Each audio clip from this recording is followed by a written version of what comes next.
production, yes. I didn't know that portrait mode was just going to be on top of us. Oh my gosh. That was hot. It was kind of cool. I felt like Hollywood Squares for a minute. I was ready for it to be a straight Lee Perry, like straight up dub there. That was awesome. Yeah. Actually, hint, it comes from his school, basically. Very cool. So, welcome everybody in the chat. Yes, we'll wait for the chat to fill in. What are we going to talk about today, guys?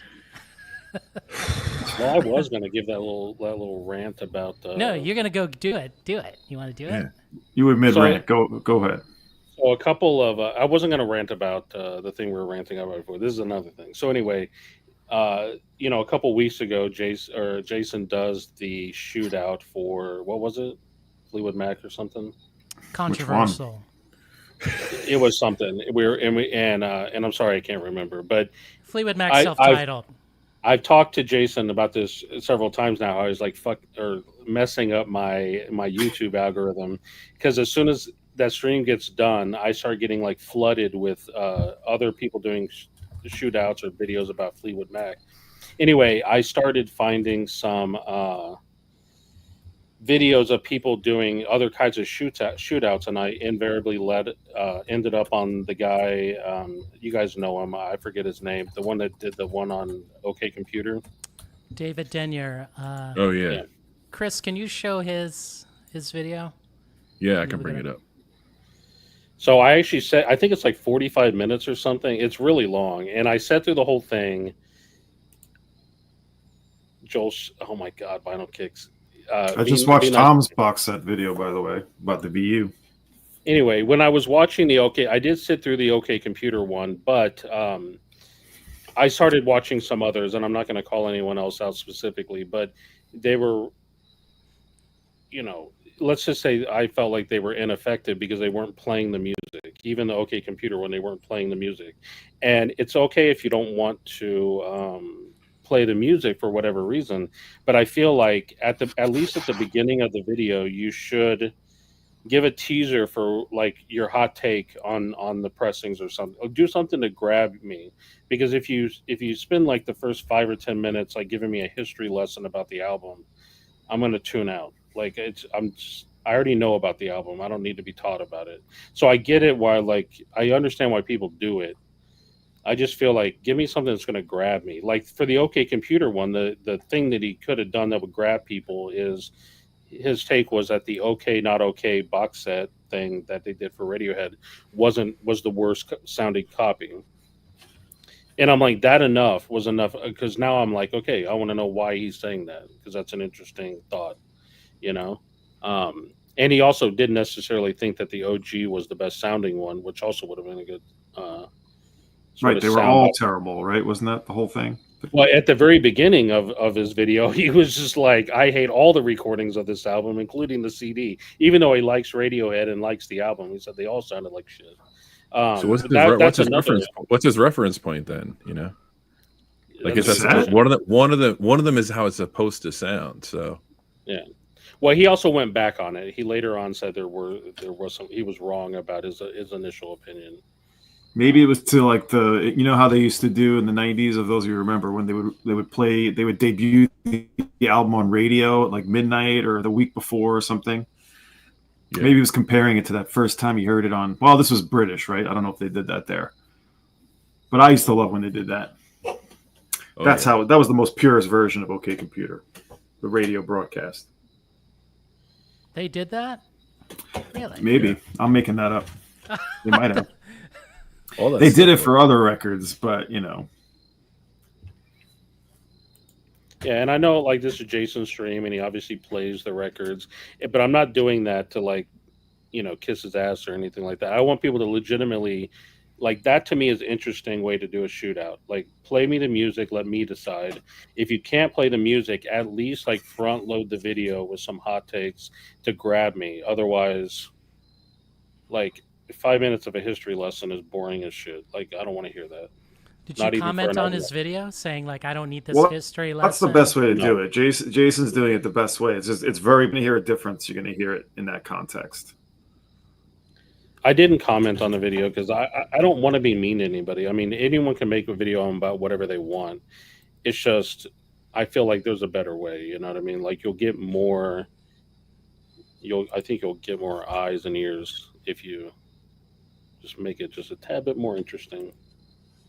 And I know we all love music, right? So like we all want to give a 5-minute dissertation about the history of an album that we like, but no one really wants to hear that. Is the reality, I think. I could be wrong. We'll just edit it to a decent. I mean, I'm no one to talk. I make long ass videos, but yeah, put some production value. Like cut up the video a little bit, and you could just put chapters. You know, shout out to Vinyl Piper who said like your videos suck because you don't have chapters. Like, okay, all right, I'll do it. I'll put the work. Oh no, Chris doesn't like when there's no sound clips in there. That was his thing, right? That was his big complaint. We want those copyright strikes. Come on. So to this comment, it was a deep dive. It was a deep dive on OK Computer. That's why I watched the whole thing. It's an album that I love, so I did watch the whole video. I just think in hindsight, that was it. I watched like 30 seconds of a couple of other videos like it, and then I'm done. Like I can't sit through 40 minutes of long-winded talk about an album. So I feel like they gotta just spice it up a little bit, you know.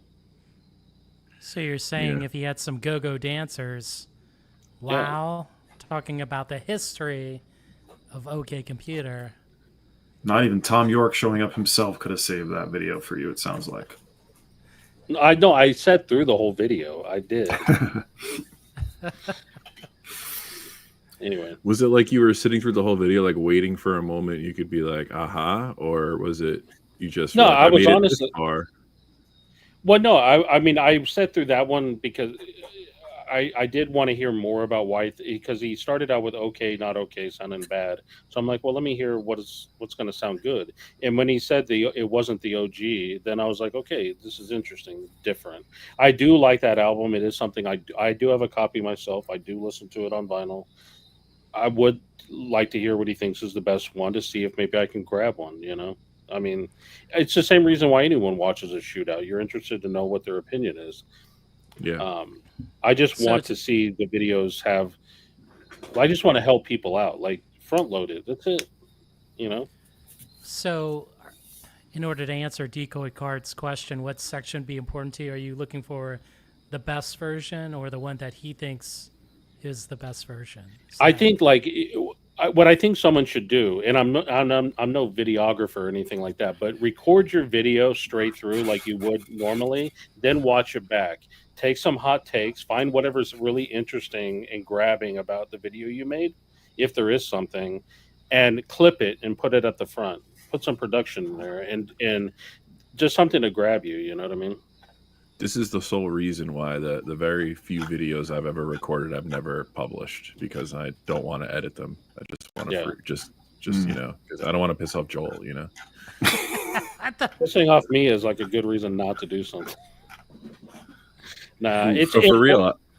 You know, that's why like everybody's like, "Oh, you haven't made a video yet." I'm like, "No, I've made them. I just haven't published them because I don't want to go through cleaning it up. I don't want to watch myself talk and hear all that." So. Are they like uploaded, just not published, or you just haven't even done that? I guess it doesn't. I haven't even uploaded them privately. Oh, wow. Should be fun for a little Easter egg. Yeah, I might. It's one I'll get thing. 3 views. I'll get 3 views from you guys. That'll be it. That's all I need.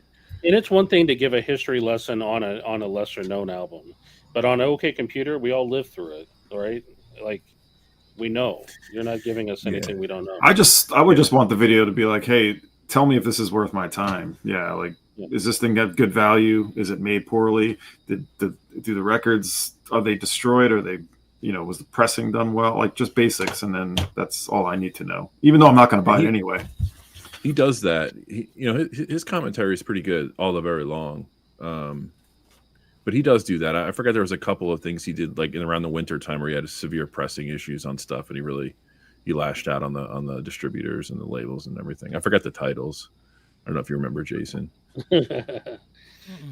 Well, the longer you go, the more you can get those ad bucks rolling in. All those ad drops just breaking up the video. A 40-minute video took you 70 minutes to watch because of all those ads. And speaking of Sports Center, like put some graphics up on your screen. Give me the rankings. Give me a little graphic in the corner with your rankings. You know, I wouldn't mind that.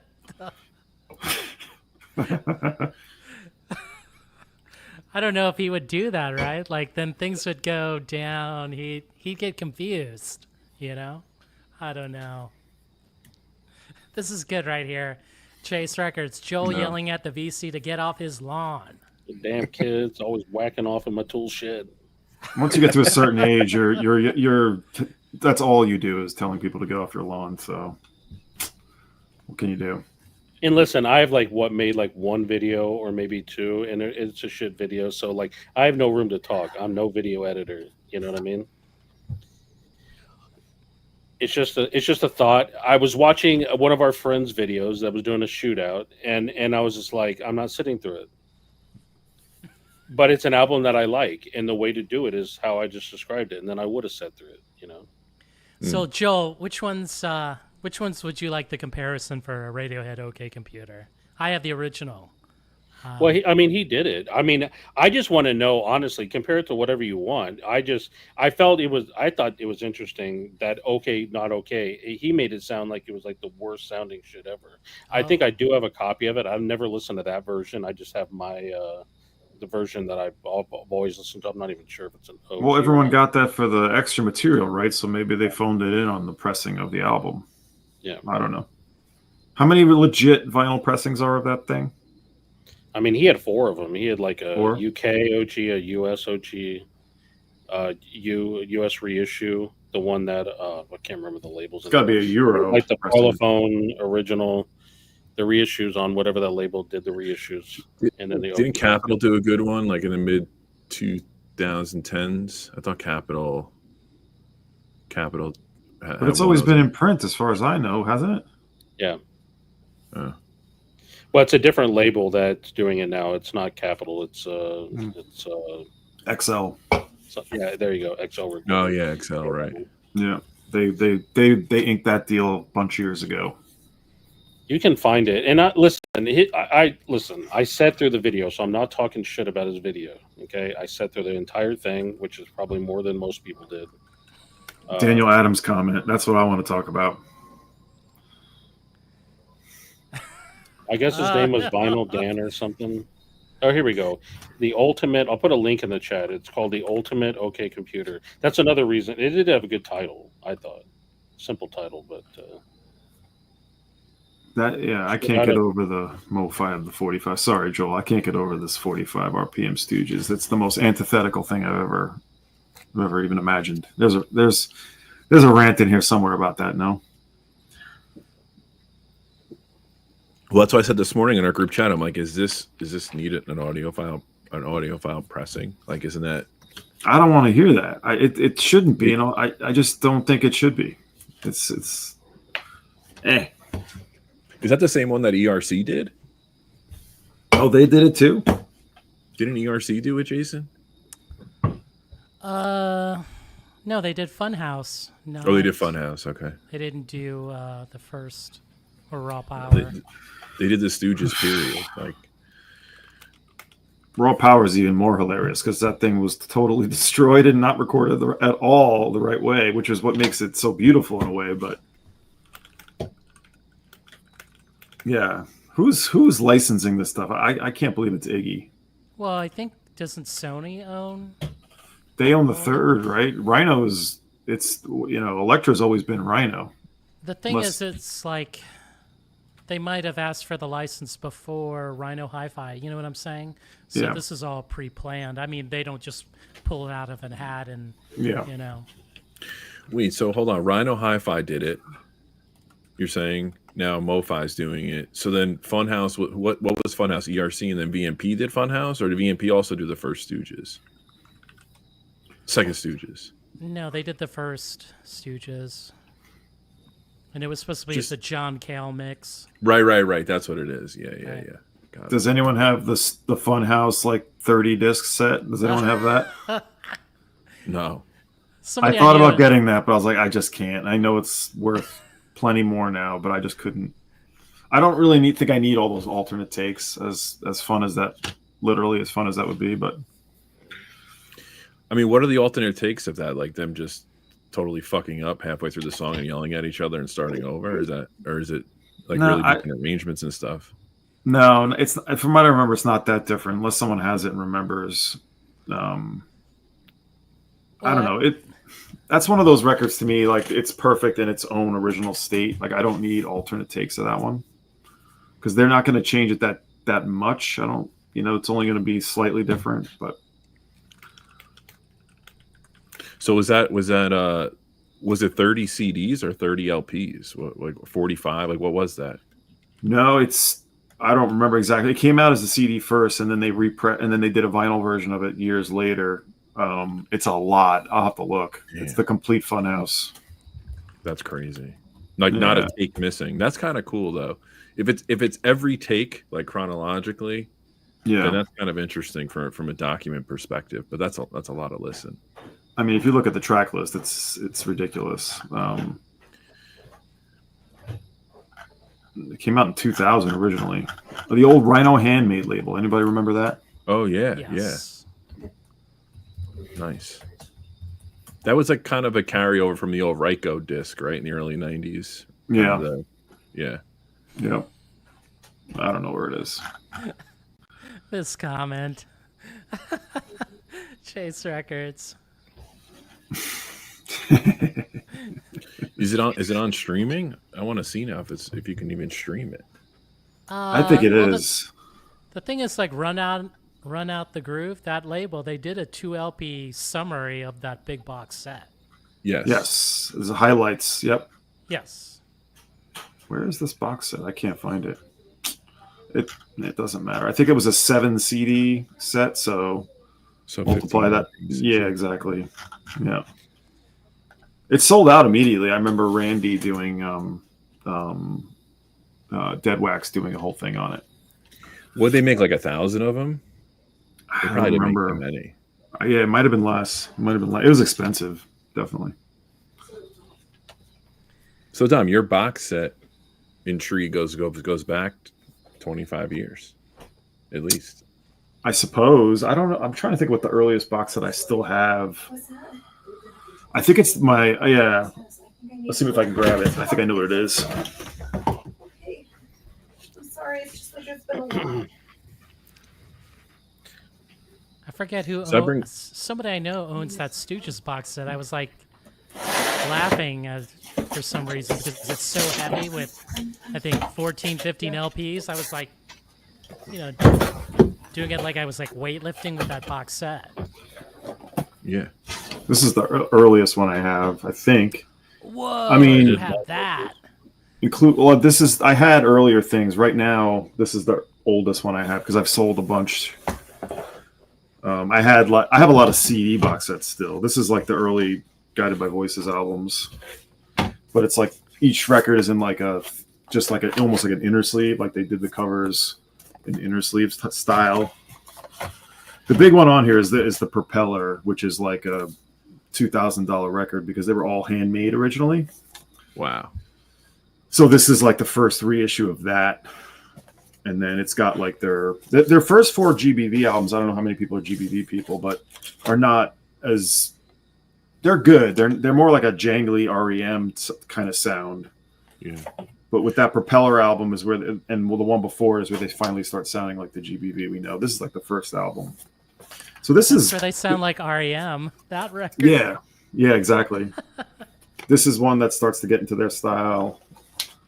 This one I don't remember, but that was the thing. Like box sets in the 90s, even the 80s, like there wasn't a lot to them, mostly, right? It would just be like the sets, and maybe you get like one booklet. Now we get, Crocs, we get buttons, we get, limited edition pancakes that you have to cook. I don't, there's always some stupid thing. Who's giving the limited edition pancake?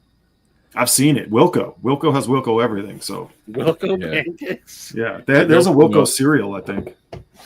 Did you get the? I think I have the electric shock gum There's a lot of Wilco swag, which is kind of funny from them. Maybe they do it mockingly, but sometimes they put they'll put like a brick in a box set just to warp the records, I think. I think they like that. Yeah, make you buy it again. I have to say, I did buy the two. I have been buying the Wilco box sets that have been coming out. Oh, yeah, Yankee Hotel Foxtrot and my favorite album, A Ghost is Born. I got that. We're going to get into that. It's one of my topics. So yeah, go ahead. Tonight, it's been a 3 months of mayhem, in my opinion, on these box set things. And it's really anchored by the Beatles, obviously. We got the mono reissue, which is really popular for a lot of people that couldn't grab it. And then I am the king of box sets. And then a couple of weeks ago, or I guess a week ago now, the anthology got announced, and it's caused up some discussions amongst us privately in our chats. I'm like, we got to bring this to the public forum here and really debate it and discuss it. And I guess my big thing is it seems like everybody's so anti-box set, but knowing some of Jason's collection, I don't know if Joel, if you have box sets. I have a ton of them. Dom obviously collects them. I have 3 shows full of them. You got my whole run back here is. I've pared them down quite a bit, but I still have. I probably have like 20, 25. So not that many, but that's a lot though. That's probably at least 100 LPs, right? Yeah, 100 records. Yeah. I was going to talk about types of box sets. Well, I got one to show Mark Boyd. You have anything else? Can I show types? I talk about types real quick. Sure, go. Yeah, let's do it. So I think there's box sets that are like brand new stuff, like collections. Like I got the Tom Petty. Huh? I'll make you big. Hold up. The Tom Petty live. When Tom Petty passed away, they started. Yeah, this is the Fillmore one. So there's box sets like this, which is like collections of like unreleased, live or B-sides or whatever. Then you got box sets that are like celebrations of albums. Like I have this, the Orbital. It is open. I left the shrink on it. So this is a celebration of Orbital's Brown album. I also have the Yellow album behind me. And then you have box sets that are discographies like this one. It's all black, so you can't even really tell, can you? It's a Nitzareb. This one I don't have open up because I have all the albums. So I bought this and I've just been sitting on it. But there's discography box sets. That's the thing. A lot of people, you see this a lot of unopened box sets or unplayed box sets. I admittedly have 1 or 2 as well. That's the issue for me. I open them up. First of all, I don't buy box sets I don't listen to. So the only reason I didn't open up that Nitzareb one is because I already have everything in it. I literally bought that specifically. Like that was the collector side of me that bought that. But the Tom Petty ones, I bought all 3 of them. I've listened to every single one of them. In fact, I listen to all my box sets. The Orbital one I loved. It has the extra tracks in it. Yeah. Why have it though? It just flip that puppy, Joel. You don't need it's still the Nitzareb one. Yeah. The only one box set I sold. And no one here is going to be interested in it, but I'll just tell you about it real quick. Dependent Records in Germany released a box set called Everything by Seabound, and it was literally everything they ever did. Every album, wow. Wow. It was on vinyl, every CD, every DVD, everything, and it was. The only problem was that it was like 12 or 15 pounds. And they used like thin material for the box, so when it arrived, it had a seam split on it, and that's kind of hard to do, a seam split on a box. So it got a little torn up, and it was very difficult. It was cumbersome to move around, and I love Seabound, and that was the only time their stuff was on vinyl, was in that box set. But it was going for ridiculous amounts of money online, and so I was like, okay, I'll sell it. But it's actually still in print. I was just looking at it the other day at the distributor. You can still get it. The Basinski one I was very tempted by because I missed that the first time around. But I have the CD version of it. That one is a pretty personal, like intention, like really weighty, really heavy, emotional listen for me for sure. The William Basinski. Yeah, and another kind of box set, maybe my favorite box set. And this might come to a surprise to some of you, is Pandora's Box from Aerosmith. I don't know if we have any Aerosmith fans here. I love Pandora's Box because it's like a collection. It's almost like an anthology, but it's selected tracks from like all the early albums. And it has a few outtakes. Like the first song is like a song from Steven Tyler's first band called Chain Reaction. And there's a track from, what was it, when they broke up, the Whitford Holmes album, and there's one for the Joe Perry Project. Anyway, I love that because I like early Aerosmith, and so it's like a really good way. Like if I listen to Aerosmith, it's always Pandora's Box. Like it has everything I want. It has all the early bluesy stuff. I don't have to go pull out the albums, and it just makes. You have it on LP?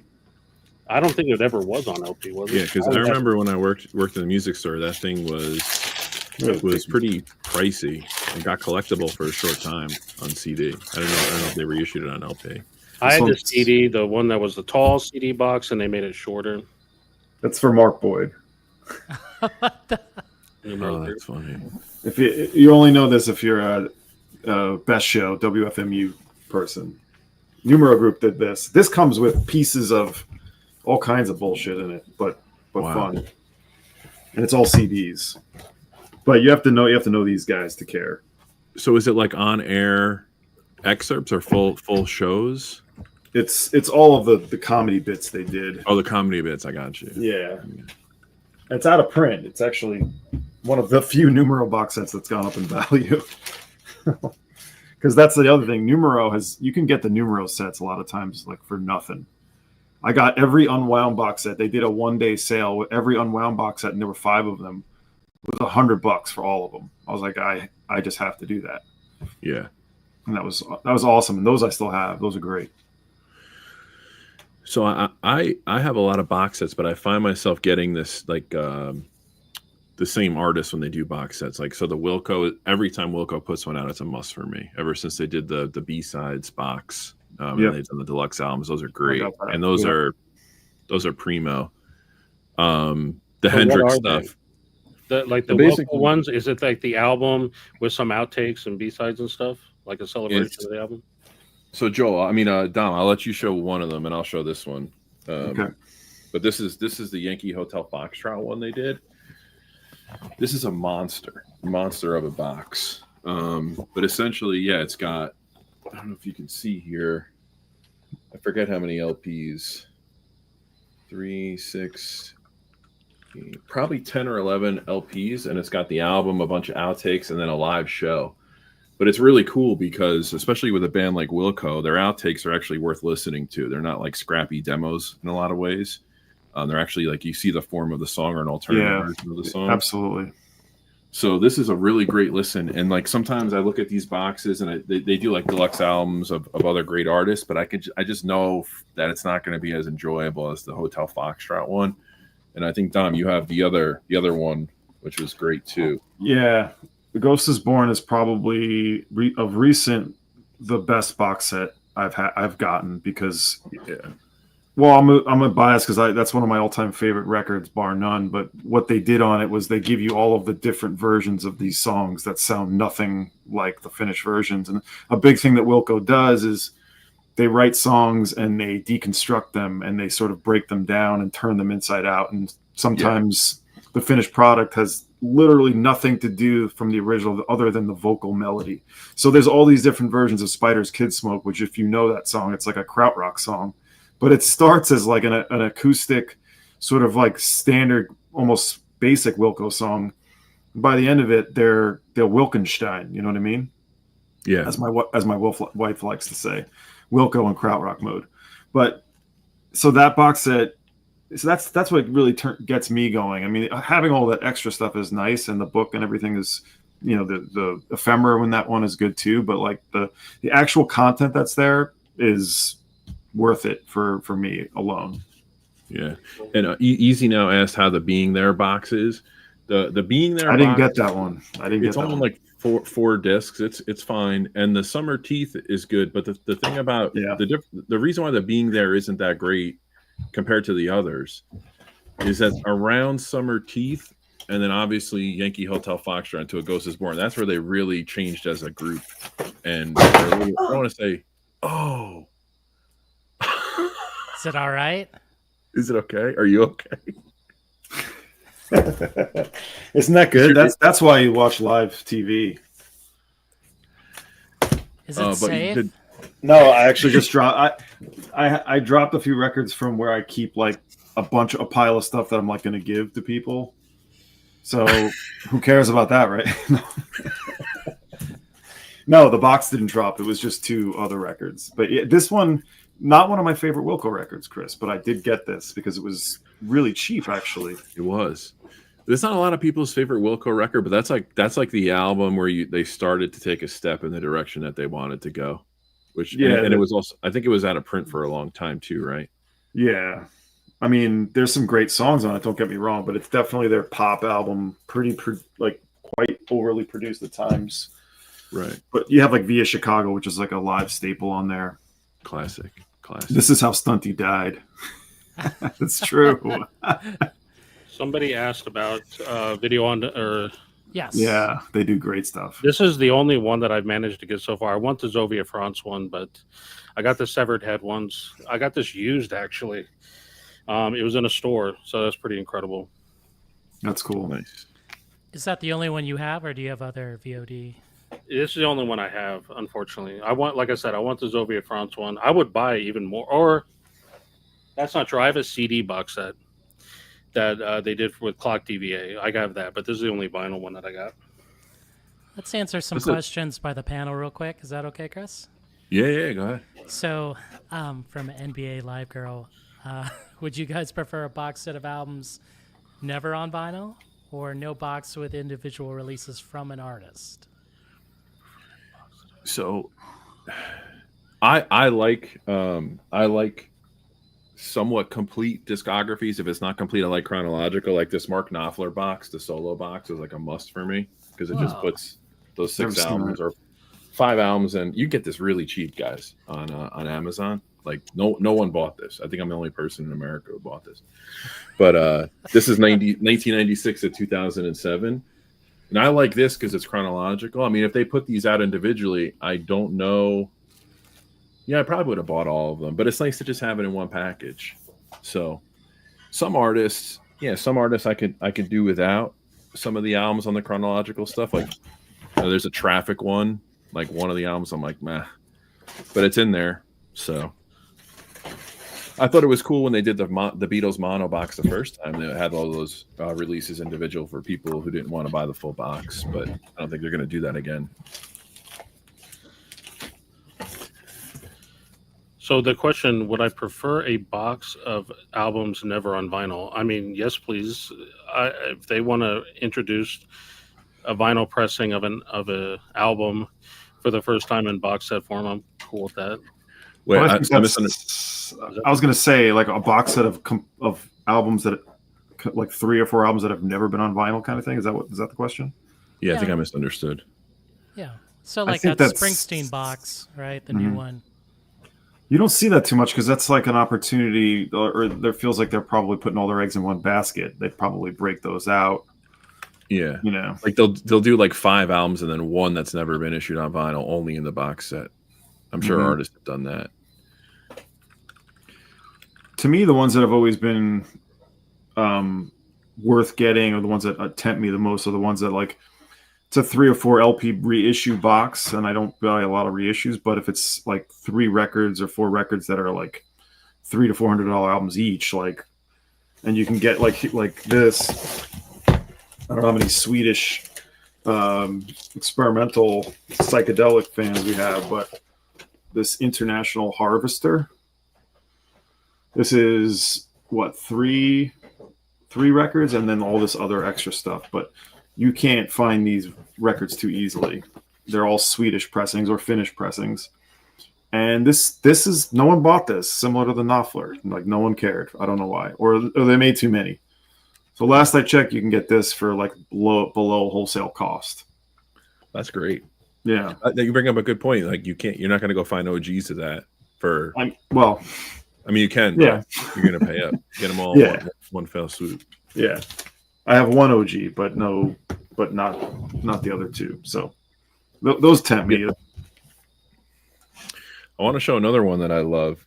And And this was kind of cool because Hendrix had the Band of Gypsies album, but then they put out this box, which is all of the complete concerts. And I love when they do something like this, because instead of just having those 6 select tracks, you get all 4 shows basically in here.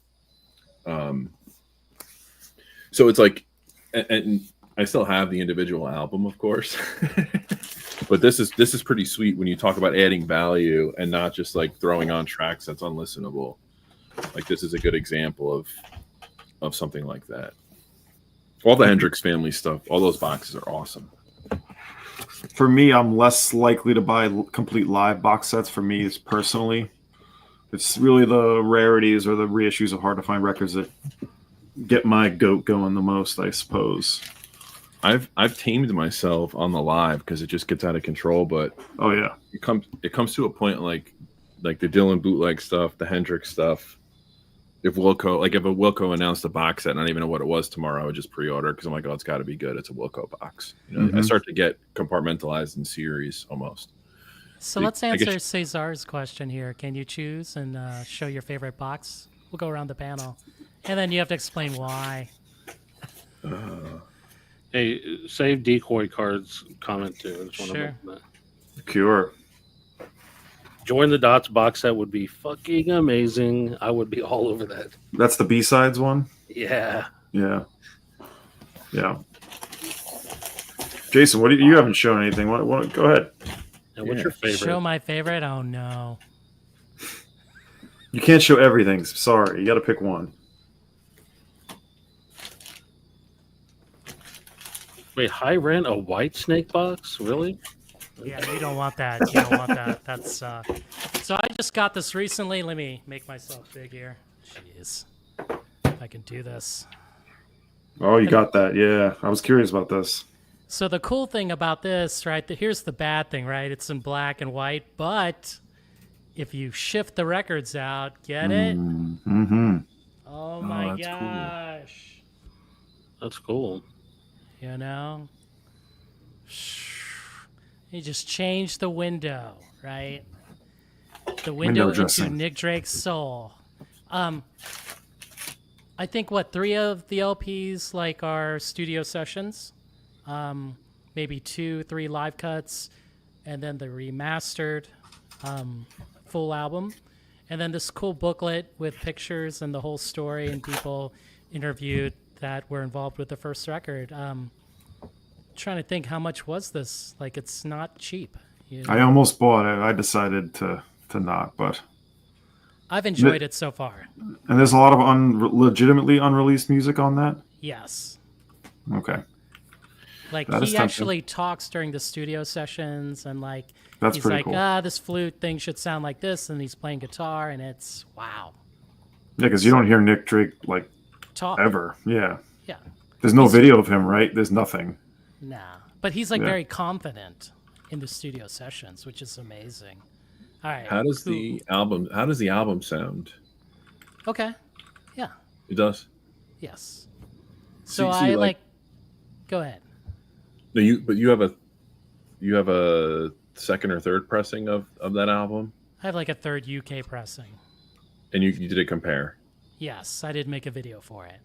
Did it the third UK destroy it, or was it? No. It's actually different. Like, it seems like the remaster here is a bit brighter than the third UK pressing. Really? Okay. Yeah. I don't know how I feel about that. Well, this is probably a good example of one that's like you're not so concerned if it was digitally sourced or not, maybe because you're just really going after those live takes or those unreleased takes. True. Yeah. So you can get that. So this is the thing, right?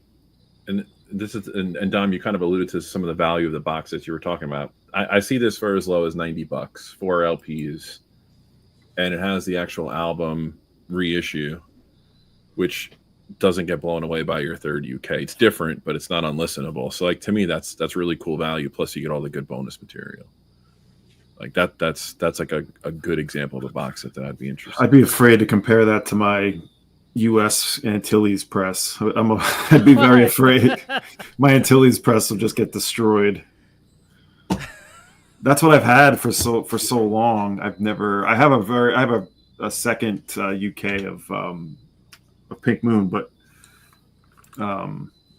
yeah, those Antilles pressings I'm a little afraid of. Well, I I haven't think they were listened to them. mastered at Sterling. Not that it means anything. I just don't. Yeah, Like, I used to have that. I don't have it anymore, so I couldn't comment on it. yeah. You know. I haven't played them in a long time. I'm thinking about selling them to just go for broke, but Whoa. that's kind of stupid right They're now. money now. Like, if I know. Well, who cares? So around the panel, like, can you show like a favorite box set? I'll show one. This is just in front of me. Maybe I think it's one of my favorite. No, it has to be your number one favorite, Don. All right. Well, then this is it. Native North America. I still have the shrink on this. Actually, it's kind of gross. I'm going to probably remove it right now for everyone. But I'll tell you why this is one of my favorites, because the music is all great. But all these Native American rock LPs, I don't know if anyone's ever checked out any of them. Not that everything's included here, but if you listen to these proper records, a lot of them are only so. You know, they're good, maybe just not compelling the whole way through. Stuff like this really gives you the most interesting tracks from rare records that were privately pressed, that if you were to track them all down, would obviously be quite expensive, plus maybe not worth getting because there's just a lot of low points to them.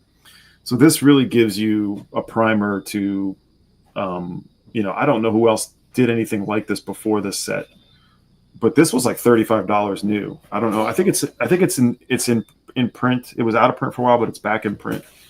And it's it's only a 3 LP set, but one little sidebar I like to do with certain box sets is I take the records out of the box and I put them on the shelf. I feel like I'm going to play them more if I do that. I did the same thing, actually. Yeah. I used to do that till I ran out of room. Then I put them I in know. the box in the room.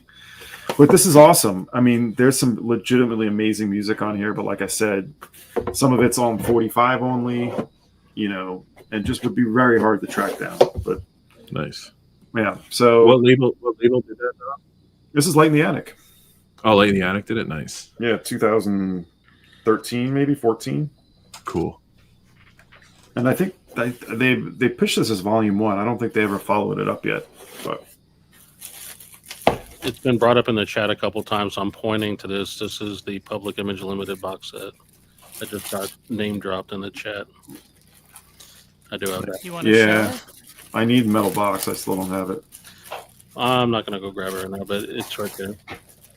I actually bought that in Seattle at Singles Going Steady, one of my favorite record stores. Oh, that's a great story.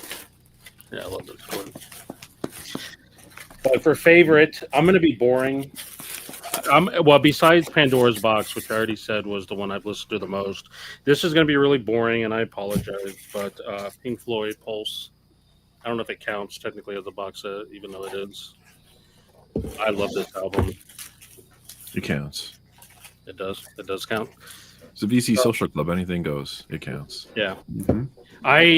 I'll be honest with you. The vinyl, I've only listened to this like 3 or 4 times, but the CD back in the day, I don't know if you remember, it had the little light on the side. Light up. Yeah. Yeah. I was a dork. Oh, yeah. I was a sucker for the light, and I listened to a CD like on repeat in my car growing up. Was there like a battery to that light? I remember it, right? It was like a little thin. Yeah, it was like a watch battery in the spine. Wow. What a memory. Man.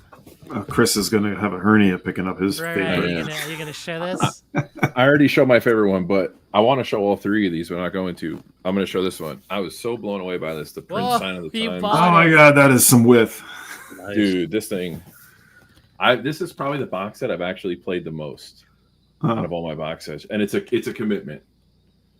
It's a complete commitment, but similar to like the Wilco stuff, just getting all these outtakes and B-sides and unreleased stuff from the vault on one set is awesome.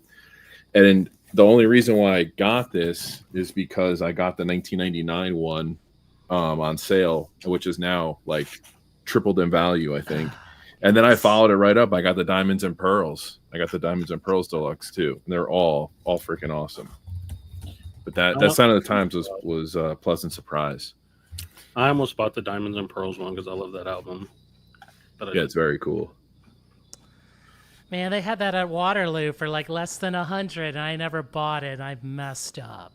The 1999. No, the Sign of the Times. Yeah.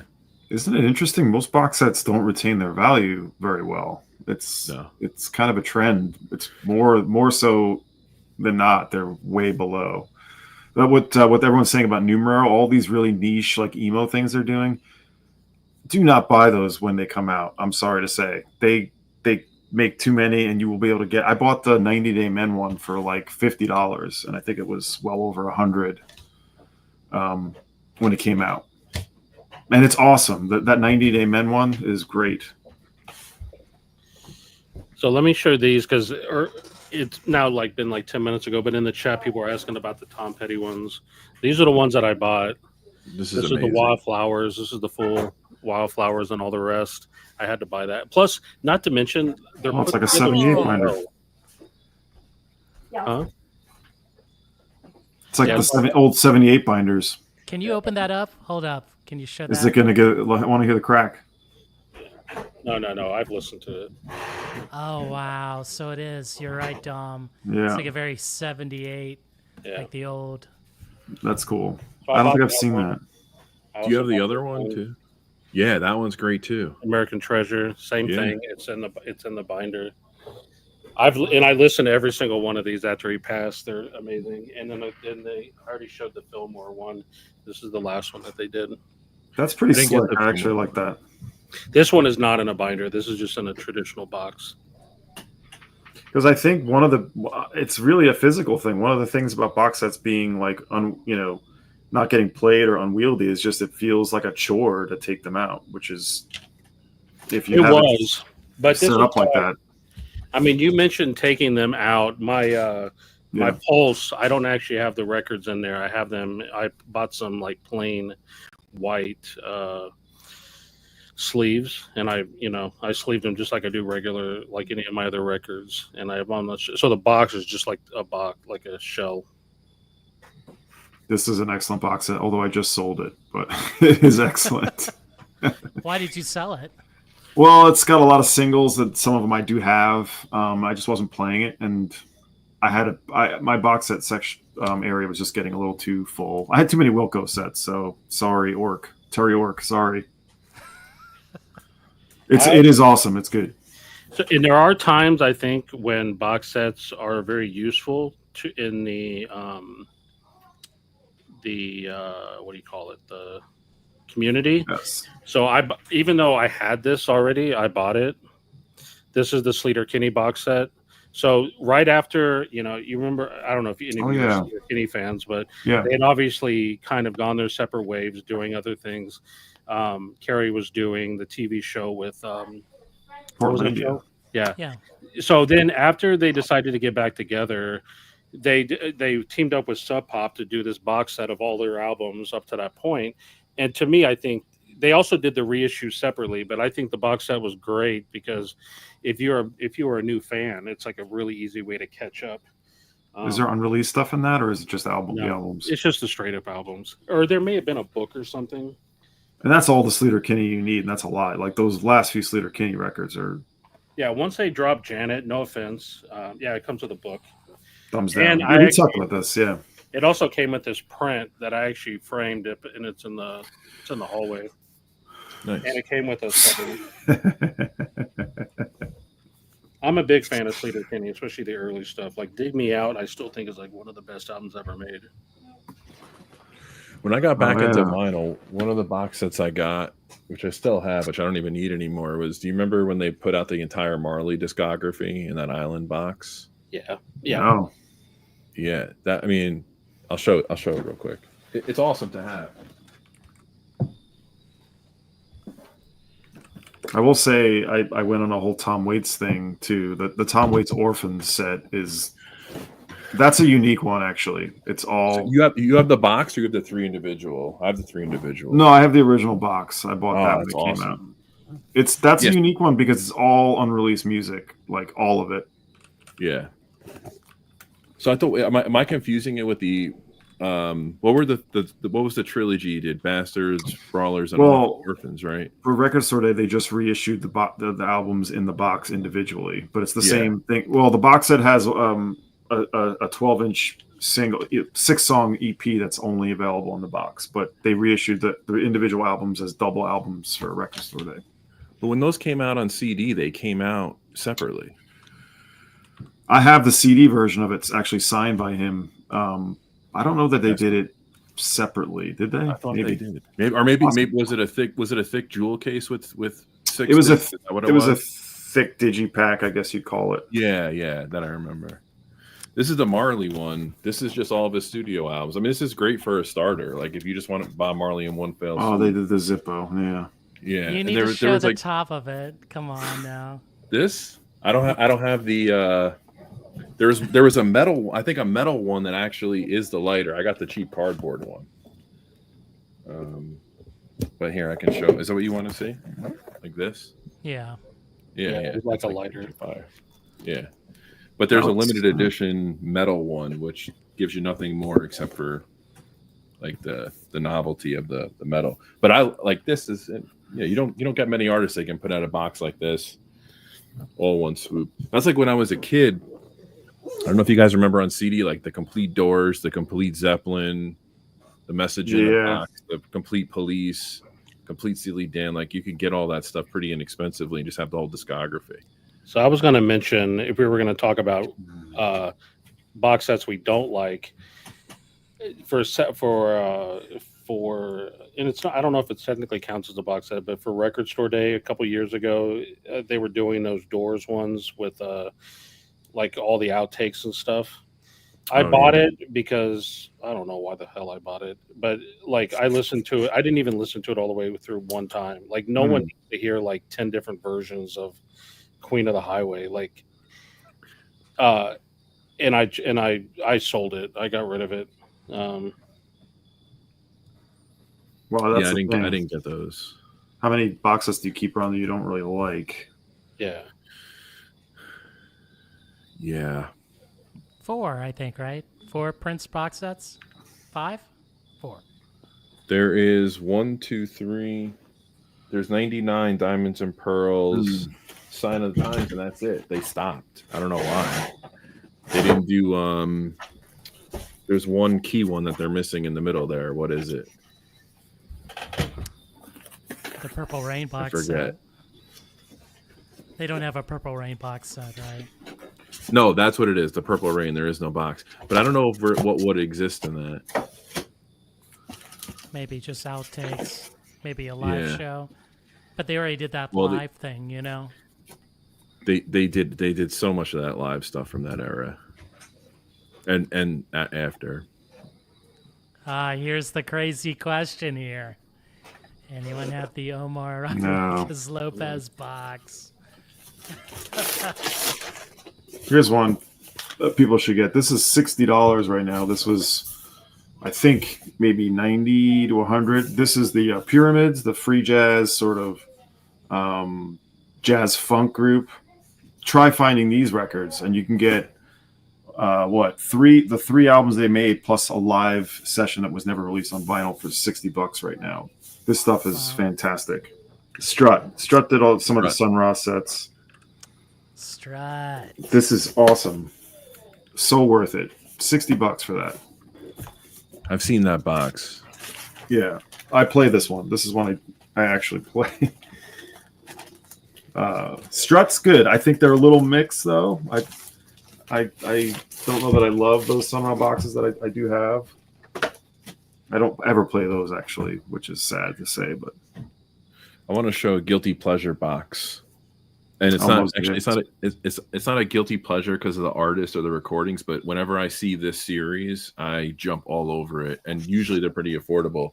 But if you can get these Mosaic boxes, which are basically like complete jazz sessions. So this one's like the Black Lion and Vogue Monk. I mean, they do a lot of these on CD, and they came back in the early 2000s with a lot of it. But if you find them on vinyl, usually they're meticulous condition too. I mean, the box gets a little beat up, but the records are usually like unplayed. A lot of Blue Note sessions are on here, a lot of Riverside. really, really cool stuff. So if you guys ever see these in the wild, let me know. Message me. Yeah. Is that the only one you have, or are you buying those?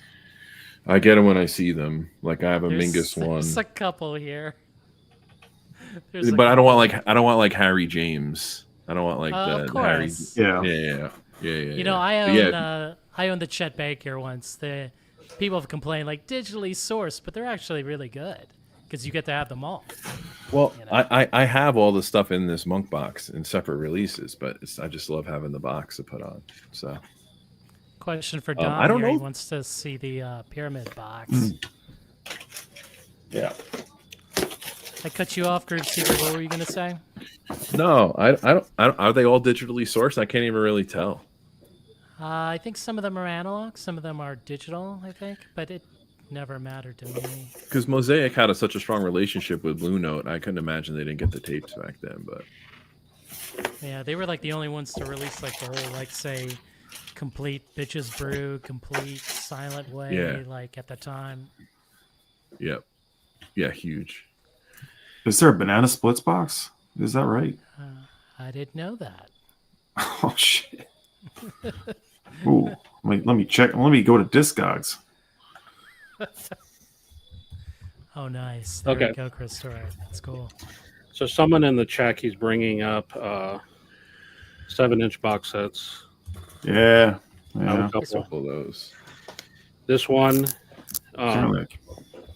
Discord, the first 7 inches. I actually don't have it open yet. I bought it. I have that. Like for collector's purposes. It's the first 7-inch, the first 7 inches from Discord Records. This isn't really a box set, but I love these. So, and I have more, but they're in cases, so I can't get them out. So back in the day, a lot of the labels that I like used to do 7-inch series and kind of turn them into box sets. There's one of them. It came with a special box here and it has the 7 inches in them. Sub Pop also does a similar thing. Merge did their 7-inch. Their 7-inch series, and I was the Sub Pop boxes were plain black, but this one was cool. You know, it's kind of like, I don't know, it's kitschy, but you know, it's pretty cool. Yeah. So I have a couple. Joel, you good? Yeah. This is Ryan Adams' Prisoner. He did a 12-inch, so this is basically every song on the album and then corresponding B-sides. Some of them have 2 B-sides, which is pretty cool. This is great. I actually haven't even opened this, but this is just a cool collector's item. So this is the Low End Theory, Tribe Called Quest. Oh, wow. Oh, yeah. And it's unsealed. I saw that at the convention. I almost bought it. You know why I haven't opened this yet? Because I want the first album. The first album they did a box of in the same style, and I can't find it affordable anywhere. So it's just the album on 45? It's just the album on 45s. It's very cool. No bonus tracks except for... What they do that with? No bonus tracks. But yeah, this is... There was a bunch of things. Yeah, like they did it with the De La Soul too. The 3 De La Soul, they did Nas. I think they did Drew the Damager. It just came out. They did a Wu-Tang one. They did Biggie. Wire Pink Flag, I think they did that way. Yeah. The Rodelius box set 90 is one of the few that actually is hard to get now. Came out, was sold out right away. It's awesome. One thing I'm really curious about is, Cesar, do you own the Soda Stereo box set? He does. You gotta go there. Come on. You're gonna go there. Caesar was involved in the curation and the pressing and the marketing of that box. You kidding? Here's a good question. What is a vinyl box set flex zone? Like the bigger the better, of course. Honestly, no one has given a shit about any of my box sets until the more girth, the better. So you have the pylon one. Wow. Well, I wanted to show it because this has maybe the most striking book I've ever seen from photographs, which is also, it's their whole story, but there's some amazing, just, you know, who doesn't like just seeing that? Oh, wow. Yeah. I mean, some really amazing photographs. I won't show everything, but and the albums, they're great too. They're not that hard to get, but there's an unreleased music in this too. So it's taking from the craft work here, right? Wow. Yeah, awesome band. I don't know if everyone knows them, but do you guys know Pylon? I do. Oh. Yeah, it's basically the American Gang of Four, to put a point on Oh, it. really? Yeah. Oh, does anybody have that last Gang of Four box that came out? I had it do. and sold it. I sold it. You did? I have Why'd you it. sell it? Just collecting dust? Or I wasn't playing it and I had to make room.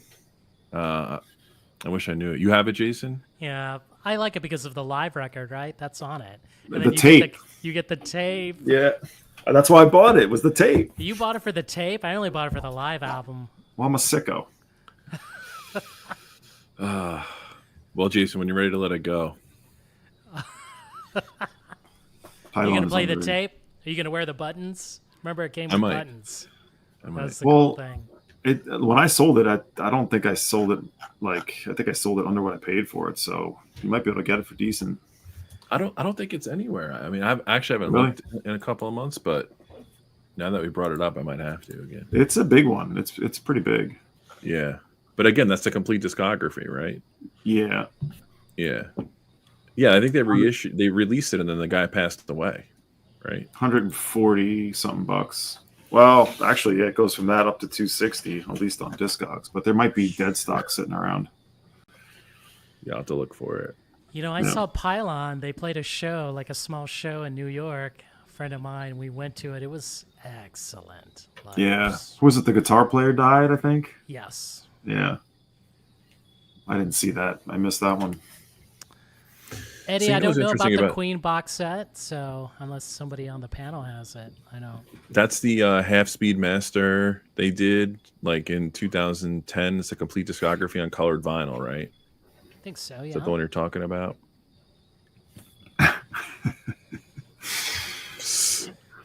Whenever a label does a discography box set, I like it when they offer up to sell just the empty box. Beggar's Banquet did that when they did Murphy. Yeah. They sold extra boxes. So because I already had the albums, right? So I just buy the box and then I gotta make my own box set. You know. Bowie did that too. Didn't Bowie do that with one of his sets? Where you bought an empty box. Yeah. Big Star did it too. Yeah, Big Star did it with Third. So you had to. I think they released the first two sets. Yes. And then the third set had the box. Had space for the first two and the third. Oh, that's cool. Yeah, I have that. I have that. It's good. I think Third Man did it on their vinyl vault because they did like a run of 7 inches. And I have the box, but I don't have all the 7 inches. I only have like 2 of them. But same concept. That's kind of cool. There's something about it though that's almost a little sickening, if you know what I mean. Like they're really playing to your impulses. Like they're like, hey, so be it. You know what I mean? They're like, we're gonna sell you an empty box. How do you feel about that? You're buying it, aren't you? Yeah. No, it's a good point. But in the Third Man one, it kind of rewarded the people that were there for a long time because they already had the singles to backfill. It hurt the people going forward. We have to go secondary if you want to complete it. Wait, leave that up. Leave up that vinyl, Dreamscape, because he mentioned Test Department, and I don't know if you guys saw the announcement, but they just signed with Artifact, a Canadian label, to do a bunch. They're going to quote release a bunch of box sets of like old stuff as well as some new music. And Vinyl on Demand said on social media that he was trying to get them to do that with him like a few years back, and it fell through or whatever. I'm sad about that, but I'm happy that it's going to happen because Artifacts, they have decent quality control. I like them, and so it's going to be good to see that Test Department music come to light. Are you ready for the hot question tonight? What? Yes. Here it is. Most disappointing box set you own. All right, That's let me a good see. question.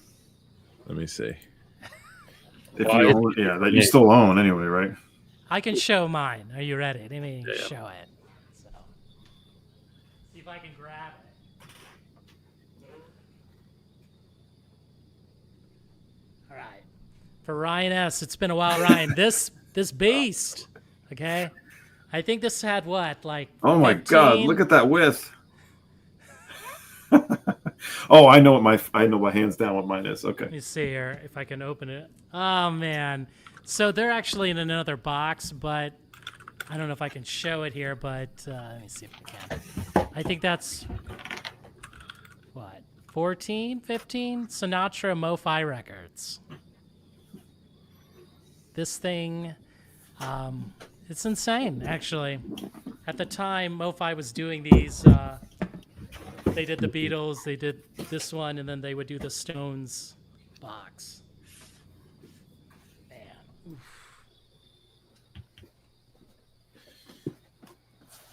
Do you want to show? Are you going to show Archive 2 as the worst?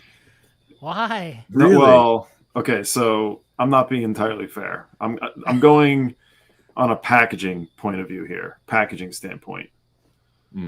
Well, okay, so Archives Volume 3, which, fun fact, is actually holding my camera up, and it's what I use every time. Archive 3 is a disappointing box set, but I would say I knew it was coming. I knew it was not going to be very good. However, I don't know if anyone has these. Chris, do you have these? I know I don't have them because I didn't start with them, so I won't go catch up. The worst packaging, so bad that the first one I threw it away. I threw the box away. I said I don't care. I don't care about the collectability aspect. The CDs come housed in this like silly styrofoam. So weird. And it's like this is a wine. This is like a wine box. Yeah. What are you doing with this? I mean, where do I put this? It looks literally like has a chair of its own over there. It has its own chair. That's crazy. That's what you're doing with it. You're giving it its own chair. I just feel like Neil is laughing somewhere. But so this Archives 2 is fucking amazing though. So I should be showing you 3, but it's holding the camera, so I'm not going to do that. 3 is the worst box that I own because it's Neil Young in the 80s, but some of it is the 70s and the earliest part of the 80s where he's doing stuff with Devo and everything. But so I'm talking really about packaging for the most part, but that's because I haven't kept a lot of the box sets that I don't really care for. But these are the dumbest, Neil. That looks like it should be on sale in like Home Goods or something. Yeah, like Bed Bath and Beyond. Something weird. I did buy this one. I had to buy this one because even though I had even though I had Freedom and Ragged Glory on vinyl already, I need Ark and Weld, yeah. And then Where's the Mirror Ball reissue? I don't know, but they do Mark and Ball. I also bought this one. There was a period of time where I was springing for all the Neil Young box sets, but the reality is, never listen to them. I love Neil. I'm not listening to them for that reason. I don't know. I haven't gotten to that right mood to listen to them all. I just remember moving when I left to come up here with my family, leaving Brooklyn. We were packing our shit up, and I'm like, you know what, Neil? Fucking your box, Volume 1 with this dumb shape. I literally threw it outside on 4th Avenue. I'm like, fuck this thing, get it out of here. And so I just have the actual Blu-ray. It came as Blu-rays or DVDs. So now I just have these silly Blu-rays sitting in my drawer, which the box is actually worth a lot of money now. Yeah. But I was like, it might go up in value. I don't care. Neil, you fucked me. So the worst. Go ahead. I'm just going to show. I'm not going to bring it up here because it's not worth me doing. You can see it right here. So VMP, the only thing I never subscribed to VMP or anything, but they did these anthology box set things, and they did this one for Ghostly, and I liked the label. I liked Ghostly, but what I realized after buying this piece of shit trash box that I can't even sell, I can't even give it away, is that I only like some of the things from the label. This thing is horrible. They must have picked out all the artists that I don't like from Ghostly because I can't. That thing is just straight garbage. And they did another one, and I forget what label it was, and I almost bought it, and then I remembered that, and I was like, nope, not doing that again. So does anyone have anyone with the Flaming Lips have any of those Flaming Lips box sets? I have. How about the Zyrika? Can you get that for like $8 now? Yeah, I was at Waterloo. They were selling it for like under 40, and I didn't buy it. And then when I went to okay, today I'm gonna buy it. Went there, gone. What? Like, no way. I bet it's like $10. The only reason I have the Flaming Lips box sets is because my wife. I like Flaming Lips. I like to go see them live. I don't listen to them at home, but my wife really loves them. So you can see them right here. There's $32, Jason. Eddie Nugs. Yeah, the Cloud Stakes Metallic one is quite good. I didn't keep it, but I have the album. Pretty happy with it. But they're interesting. They're all really old. They just made too many, I think. You guys like have made a mess of my room even more than it was. Oh, I'll be up till like 3 a.m. tonight. Yeah, it's going to be a pain in the ass. I'm going to show this one just because Cut Copy. What's that? I don't know if you guys are into Cut Copy. It's like synth pop, and they did this Collective Works, which was their early musics. It's got the first two or has the first two albums, Bright Like Neon Love and In Ghost Colors, an earlier album that I had never heard called I Thought of Numbers, and then the album that was current at the time called Zonoscope. But it's kind of this cool little box, kind of opens up like that. It's got, it doesn't, maybe is there a book or something? I don't even know. But at the time, I didn't have Bright Like Neon Love, and I wanted it, so I bought it. Yeah. Cut Copy. I know none of you guys care about this kind of music, but I don't know. I think a Cut Chemist. There was a Cut Chemist album I really liked. Yeah. Can we talk about, unless you have something else you want to talk about, box sets we wish? Someone mentioned, oh, go ahead. I want to show box sets I hate. Oh, yeah. Sure. This is a fucking doorstop. Oh, no. So bad. I should sell it. I've been lazy. Is it bad because it sounds like shit. I mean, I have original Tres Hombres. I think I have another Tejas, maybe. It just sounds terrible. This was like an impulse buy. And then this is like a bane of my existence, not because of the music, but just the quality control so bad. And this is a very expensive box now, from what I've seen. This Amy Winehouse complete. I was so psyched when I got this. I found a dead stock on Amazon, I think, and the records are just destroyed, and there's no returns to be had on this. What? So What do you mean destroyed? Like, what do you mean? they're just they're unevenly warped, scuffed, ticks, like repetitive ticks throughout. Just I thought you were gonna say like the albums are drunk, hammered. No, I like that. Wow. I now can't move my chair because I have boxes everywhere. Oh, really? I know, seriously. It's disgusting. We're going to get our workout in, putting all these box sets back on the I'm shelf. sweating. What should we talk about next? Did we get through all the topics? Well, what was it? There was a question that you had up there that was a good question. What was it? From who? The compilation, like the Brown Acid. Yeah. I mean, I personally don't like the open-ended thing where I have to follow a series along so much. I'm kind of stopped doing that. But it's a cool idea. Didn't they also sell an empty box for that? There's like 25 volumes of that, isn't there? Wow. That's the one that Lance did, right? Yes. Yeah. I mean, I'm down. I'm down for whatever. It's all about musical discovery if it's interesting. That's all the stuff that video that Vinyl on Demand did. I keep calling it Video on Demand. Vinyl on Demand did. Like, I would love to have all those box sets. It's a lot. one of the really cool ones I got in the last couple of years was the Neutral Milk Hotel box set that they repressed, but I have never listened to it. I just haven't. I mean, I know those records so well, so it was a little bit like I didn't need it because it only included a few other things I didn't have. But the box is beautiful. That's really a lot of the times that's the thing. They're really well done. A lot of them, they look great, but it's really more of like it's a coffee table thing. It's like, look how cool this looks, and then all right, am I playing it? I know we talk about music, but we could talk about our favorite coffee table books. I got some good ones. What? No.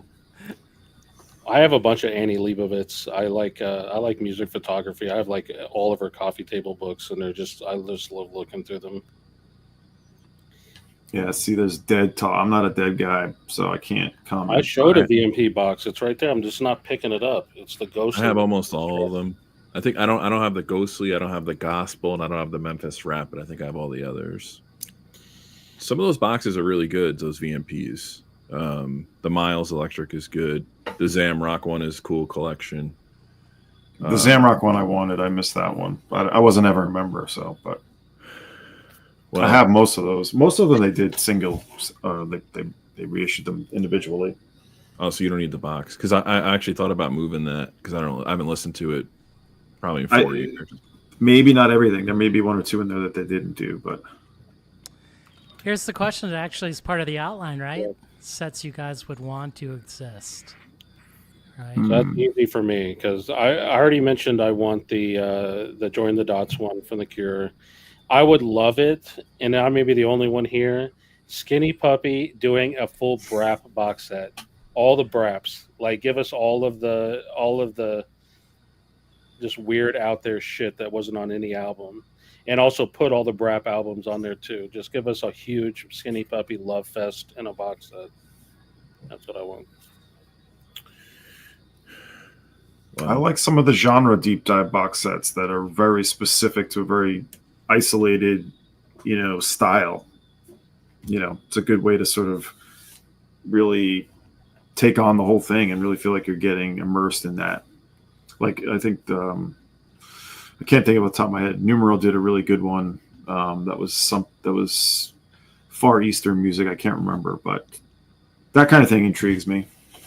For They sure. have a new one coming out too. I put it on pre-order for the shop. I don't know. I haven't really paid attention to that stuff in the past, but you guys watching your videos made me start paying attention to some of them. Well, they're about to do this band called Matcha from Athens that I'm interested in getting.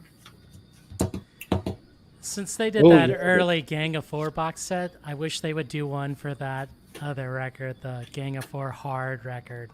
Oh, God. Please do it. Just do it.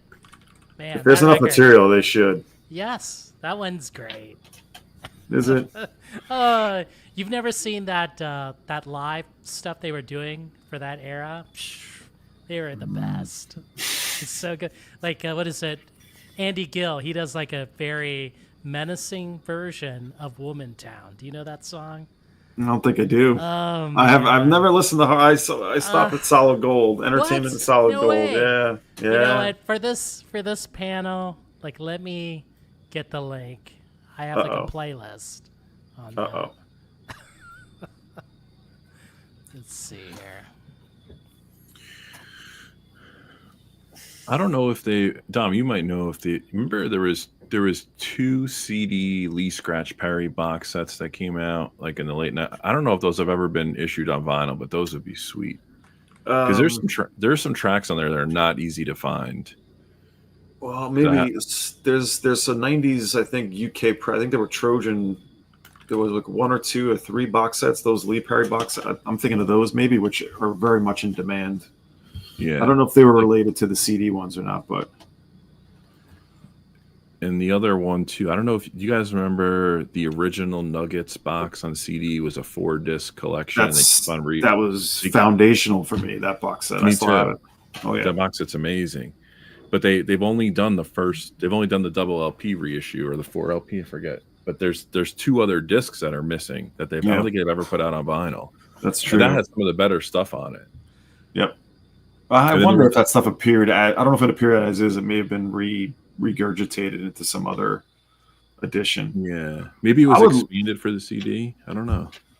I would love. I don't know if this has been done, but like an expansion or like a box version of the No New York comp, the Eno No Wave comp. Oh yeah, like a real overdone sort of examination of all those bands, the early 80s, late 70s in New York. That would be awesome. Like a lot of those bands were very under recorded or don't have much, so it wouldn't probably be that crazy big, but that would be a cool place to have all that New York stuff in one box. Yeah. Okay, only because we got some people with some good taste in the chat. You guys have this, the Industrial Accident box set Wax Tracks did. No, it's all black. You can't really see. So they did a tour. They did a tour with Ministry a few years back, and they had this whole. Like museum kind of setup of Wax Track stuff. It was pretty cool, and they came out with this box set. It has one record in it, some 7 inches, and some like memorabilia and stuff like that. But for a fan of industrial music and a fan of Wax Tracks, it's cool to have. It's not like the greatest box set in the world, but it's still cool to have. Only because people were bringing up like the black box in a box set. That would be great. They have that as CD only. I don't think it. I'm not sure if that even was on vinyl. But I wouldn't mind like even like labels like Project where they did they had all those compilations back in the day in 4AD. Like it'd be cool to have like a box set of all the compilations and stuff. But The that label like, box set's always cool. Yeah, like a good label and they do it the right way. Mm-hmm. Jason, can you highlight Russell's comment? Those are the two I'm talking about. Okay. Those weren't on vinyl. Yeah, these are amazing. I had the digital of them, the files from my CDs, but they got to put this out on wax. Well, it's always hard to tell, like with anything Jamaican, particularly Perry. Does that stuff appear somewhere? It's a different name, a different mix. It's crazy. I've searched, and it's just too complicated. Like to what you said. Yeah. That's why those CDs were so clutch. Oh yeah. Mm-hmm. I have those on CD. Are those the deluxe Sonic Youths? I have those too. That was kind of like my uncle gave those to me when I was a kid. That was pretty life-changing. Kind of off-topic question. Does WFMU favor any particular genre, or is it a good mix of stuff? It's everything. Yeah. Yes. It's everything.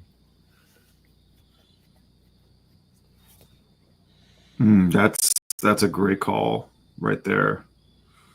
Low is a great example of something that really seriously needs a reissue. Their early albums, from what I understand, too, those records are tied up with one of the majors bought the rights to Vernon Yard, and they can't release that stuff. And that's why those early Low records are so rare or so pricey. I'm thankful to have them because they're up there for me. Question for the panel here. What's your take on box sets that mix vinyl with CDs and sometimes DVDs and Blu-rays? So it's funny because like a couple of the Prince boxes have that. The Neil Young does that. There's a few other boxes that have, and I'm always like, oh, that's so cool. I can't tell you I've watched many of those Blu-rays at all. Yeah, the Neil movies. Yeah, I haven't really watched those either. The only one I went out of my way to watch was when they did Harvest. I bought that Harvest. Yes, I bought that. And that was really cool, that DVD. I watched that. Awesome. That is awesome. The Harvest video that came with that was worth it. So worth it. Yes. Yeah. It's so much cool archival stuff of them. Like, it's incredible. I can't believe the foresight he had to really document everything he did. Like, I would have, I don't know why more people don't do that. And not even musicians, just people in general. It's pretty incredible. Yeah, to the detail they have is what's the most incredible thing too. It's not like a few minutes of stuff. It's like, oh, here's the band rehearsing in the barn that they recorded all these Harvest songs. Like, here's them doing these other takes, and it's crazy. Is there a Yola Tango box set? I thought so. No.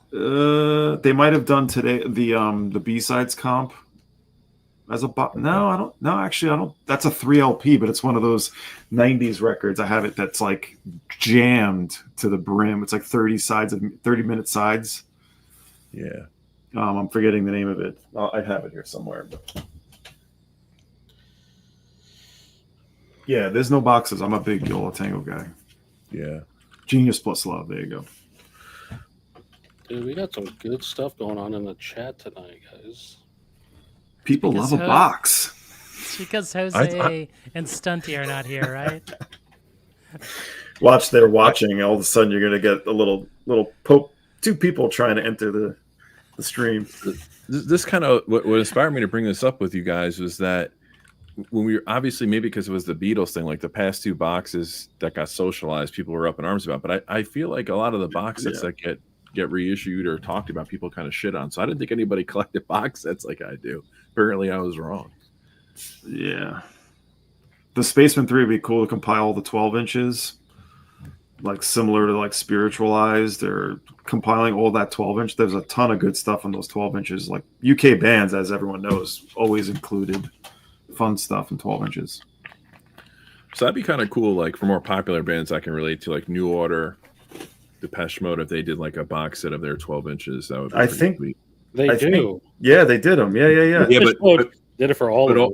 But all in one run or no? No. So for each album, they do with 12. Okay. Okay. They just have too many. You couldn't put them in one. Yeah, that's true. Yeah, Depeche Mode was a bad example. Yeah. I'm not a Depeche Mode aficionado, so. They might be Giants box. Whoa.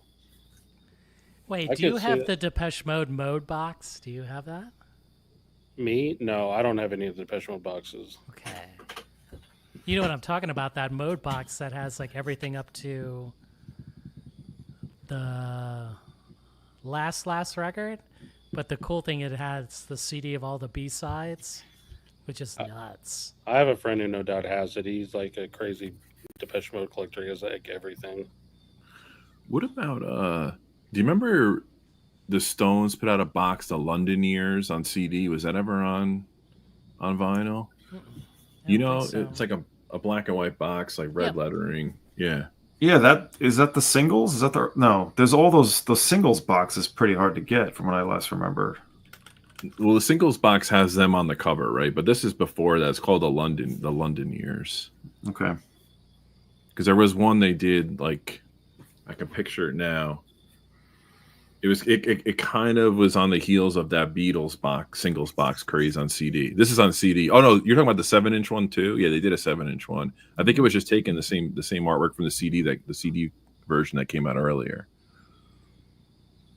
Oh, nice. The what Nuclear Magenta saying, that's one of the infamous cases at Angry Mom here where we couldn't sell the box set, no one was buying it. So what do you think we did with it?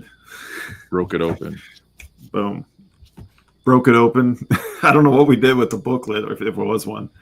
And we sold them for like $25. Yeah. That's a good question. Do you guys buy broken box sets, like releases from boxes if people break them up? Well, you're saying like if I found like one of those Ornette albums. Yeah. I mean, not intentionally. If I'd say I'd probably feel like I got duped if I bought one that. But I guess why would it matter? You know, well, it depends. It depends. Now I wouldn't do that, but. So this isn't what you're talking about. No, I'm talking about. I can't share my screen because I changed computers and haven't set up all my permissions on my MacBook. But there's it's Mark said he mentioned it, so Mark knows what it is. There's a London. It's called the London Years. But I don't know, the Rolling Stone story. This one's from 1980 and included like similar to, I guess, maybe the mono, but this is all in stereo, I believe. But this one has Get Your Yayas Out and Metamorphosis. Oh, okay. And then they did a second box set with a 7-inch single of, guess what? That unreleased Decca Stone single, Cocksucker Blues. Cocksucker Blues, yeah. Mm-hmm. Man. Well, what about the question, though, here? Are the cash grab, is it a cash grab? I mean, I think definitively it is, isn't it? I think it always is. I mean, what is this, you know? Yeah.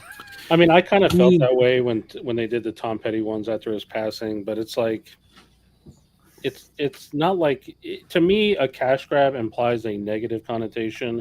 If they're doing something that's not, like there's no value, they're just doing it just to do it.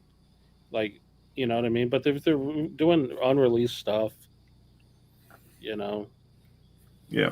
Well, death is a career move, first off, right? There's always that influx that people pass. But I'm with you, Joel. I see it as a cash grab, as like they're taking advantage of people. But I don't have many boxes where it's like I haven't, how would I rephrase this? I haven't bought a box where it's like 10% of it is what I want to get, and I have to buy the box to get it, but I have everything else. I just stay away from those. That's where I feel like it's a little bit of a cash grab. I originally, a few streams back, we were talking about the Made in Japan box set, and someone asked me if I was going to buy it, and I said no, and I didn't buy it. And I was wasn't necessarily thinking it was a cash grab, but I was thinking like, what's the point? But I've actually changed my mind on that. I am going to buy it because what I found, what I wasn't thinking about at the time, was that it's actually all three of the shows, like the original shows, complete. And in that case, I was like, damn. When I was listening to a review of it, and then I was like, shit, I do actually want to hear all three of those shows. I don't know if I'll listen to that box set like a ton of times, but I do want to hear it. It's I kind of do like wanna the get Hendrix on one I showed. It's the complete document of that era, right? Yeah. Which is kind of cool. Question for the panel here from Dr. Fever. What's most attractive to you in buying a box set? Unreleased songs, live performances, demos? Less so the live stuff for me, but Yeah. To me, it's the it's everything. It's got to be good presentation, or at least an okay presentation. It has to have music on it that I'm interested in. Preferably some unreleased stuff would be cool. So here's an amazing box set here. The Supremes box set, Lost and Found, all unreleased. Awesome. Right? I Wait, think when are we Chris- going to get an invite over to listen to that? What? I have that. You want to come over? I want to listen to that. I love the Supremes. I guess I can invite you and Jeremy, but like, did Jeremy tell you like all we did was like listen to music? Yeah. Like he was like, let me listen to like this on your system, and he's like, holy crap, you know? would you listen to 311 music? Is that what you're talking Yeah, about? man, yeah. Collective Soul, right? Melissa Etheridge. Okay, I'm not you going know? now. I'm thinking about it. Yeah, no, I love it. Like we can't come up with any idea. Let's just call this thing music. I don't know. But no, he brought like a lot of like what I think Jeremy, you don't know him, Don, but he's very eclectic. So he had a lot of You'd like them. hip hop, a lot of world music. You know, he brought a lot of like Peruvian, Latin, psych. Oh. Like it was just amazing. You know, Sweet. it was hard for me to keep up with him. Like I could only play like the hot shit. Like you don't have that Zelda record, bro, right? Right. And I put that on. He's like, "What the hell?" And I'm like, "Yeah, man. Like, this That's record." chaos. That's a sidebar, but like, yeah, having friends over, it's always like you're just playing. Like you start playing one thing, you're pulling out for this, you're pulling out for that. Like how much do you actually play of it? Well, I mean, he brought like a box of records, you know, so he wanted to hear them, and then we did like a comparison. We even did like a shootout of the Green Day Dookie CD versus the album, which is like wild because I was like, "Are you into this?" And he's like, "Not really," but I was like, "Come on, like just give it a chance," you know. Hey, what that stuff on that Supremes box set, is that unreleased? For what reason? They just had too many things recorded. They just Well, a lot of outtakes, a lot of stuff that was never completed, perhaps a lot of stuff rejected by Motown. A lot of Yeah. gospel stuff on there too. Yeah. Right. is it good?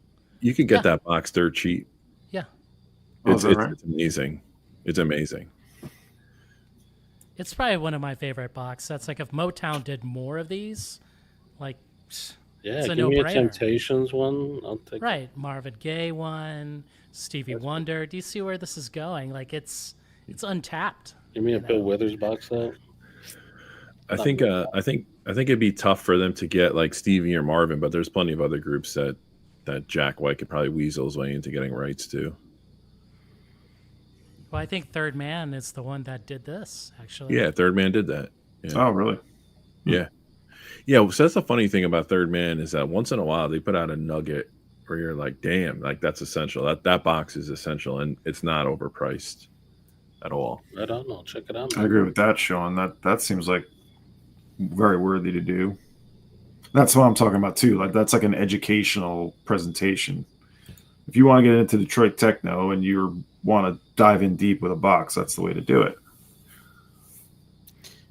Yeah, they could definitely talk. Frankie Bones and his brother do like a box set of like old school techno. That'd be cool. For Easy Now, I don't own the Faces box. I know they have it, right? But not on vinyl. I think it's on CD. It's only on the CD. Yeah. I actually like, here's one thing. I actually like CD box sets for the outtakes and like a lot of the extra stuff. I find it a lot more satisfying to listen to in that format. Like I have a few of the Dylan bootleg series on CD only, you know, the self-portrait one, and what's the other one from that time? Basement Tapes one is the The Basement Tapes one, you have to have the CD because they cut the vinyl. Well, they started cutting the vinyl short on a lot of those. I have them on CD and vinyl, all of the Dylan stuff. Actually, Mark, it sounds okay. Yeah, I mean it's outtakes. It's pretty raw stuff. It's not like it's. Yeah, that Kinks mono box. I should have bought that when it was like very cheap. Don't but do it. Don't do it. I'm not. I mean, I have the original Kinks mono, so Not because I don't like Kevin Gray. Okay. is it KG? Yeah. Oh, But I'm just saying, like, I did a comparison. I never did the video, but it doesn't. how many Kinks records did you compare? I compared them all, actually. You did I them have all? them all. Because I'm not crazy. Even everybody's in showbiz. I actually have that. Okay. But that's not in the mono box. I think No, it ends no. at Arthur. Yeah. I'll tell you, Dom, I was at Jerosa, and they're a little bit pricier, and he had it on the shelf for like, I think it was like $250 or $270, and I was like, oh, I'm not paying that much. I left, and then all of a sudden, Kinks mono box. I went back a few months later. He didn't have it, and I go on Discogs, and it was like $350, $450. But isn't the That's box never- itself really flimsy and kind of junky looking? Or it's like a really cheesy looking box, isn't it? It's like a top loader box, right? It's like the Marley one I showed. It's like candy stripe, but Yeah, I thought that looked shitty. But if it sounds good, I guess. No, but there's no showbiz in mono. No, I was. that's never coming out. I bought this on vinyl on demand, the Clock DVA Horology CD box. This is the case, and it's cool. They did it in the binder format, so you open it up and you got all the CDs in there. Oh, wow. And the artwork is actually, I mean, I like it for the artwork just as much as for the music. But there's a lot of music in here. It's a lot of discs. It's like 15 or something insane like that.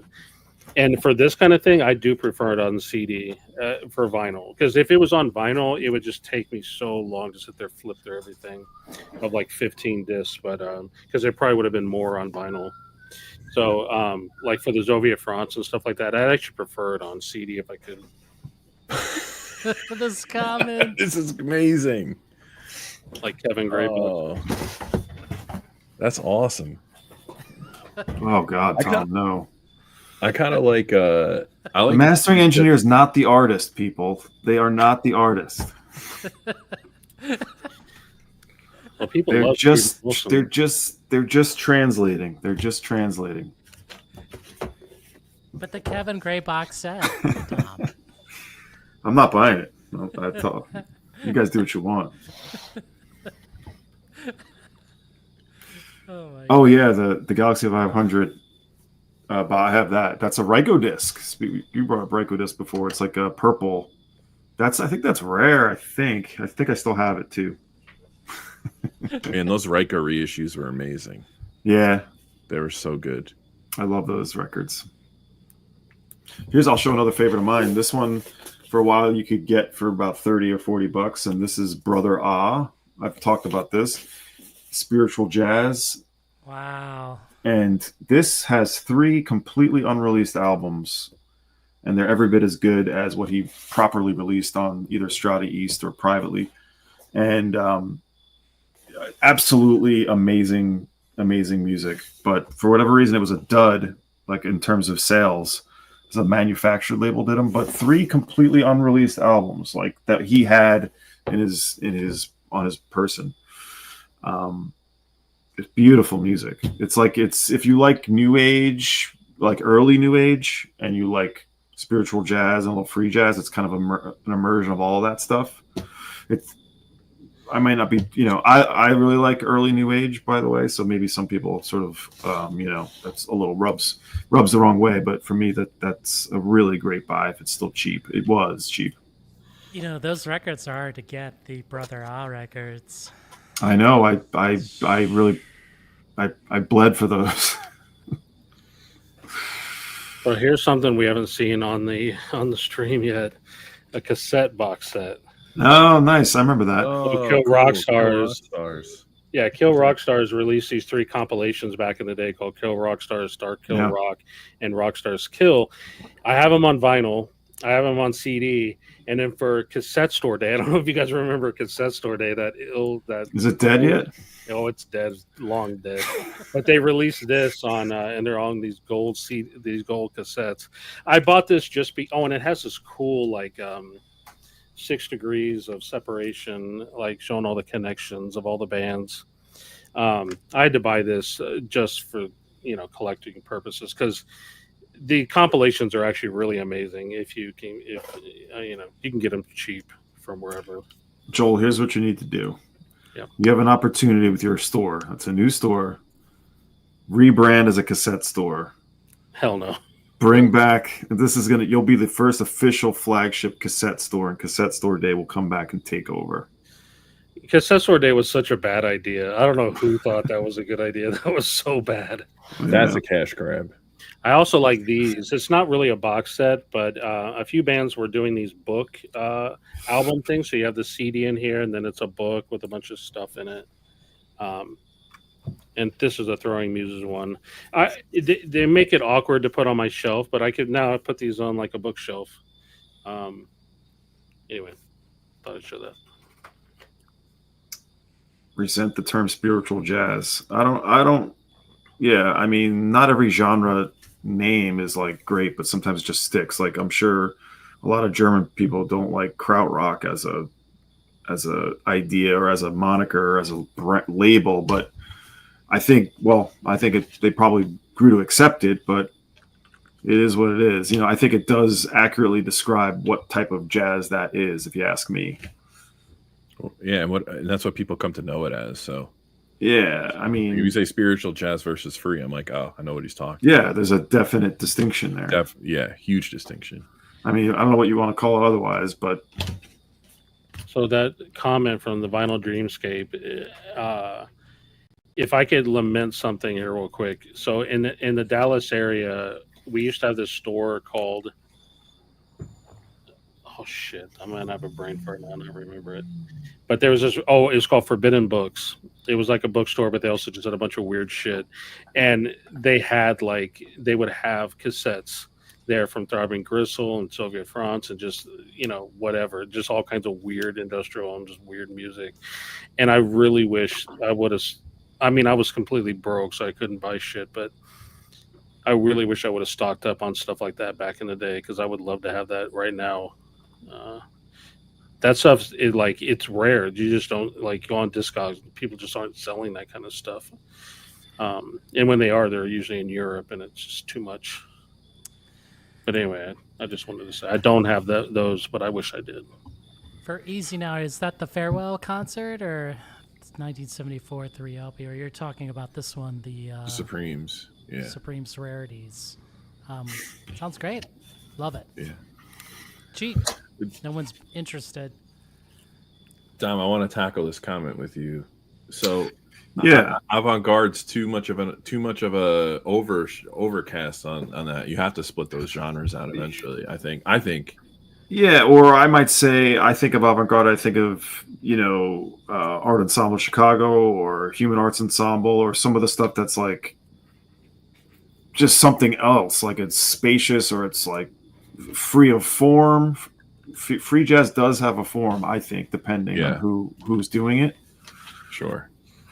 I think, or avant-garde could really encompass like anything that's left of center. I think when it comes to, I feel like avant-garde's a corporation, and those are all you know what I'm saying? Yeah, I buy that too. I mean, yeah, it's unfortunate. Like these genre. Sorry, I'm getting distracted by chat. People talking about like genre names. The problem that have we talked about this on the chat? I'm having like deja vu where I think we talked about this before. But to me, like shoegaze, it's not a genre. It is a genre, but it's like also a moment in time. If you make an album today that sounds like shoegaze, but it's released today, I don't think you should call it shoegaze. You're just making indie rock. Yeah, it's a time.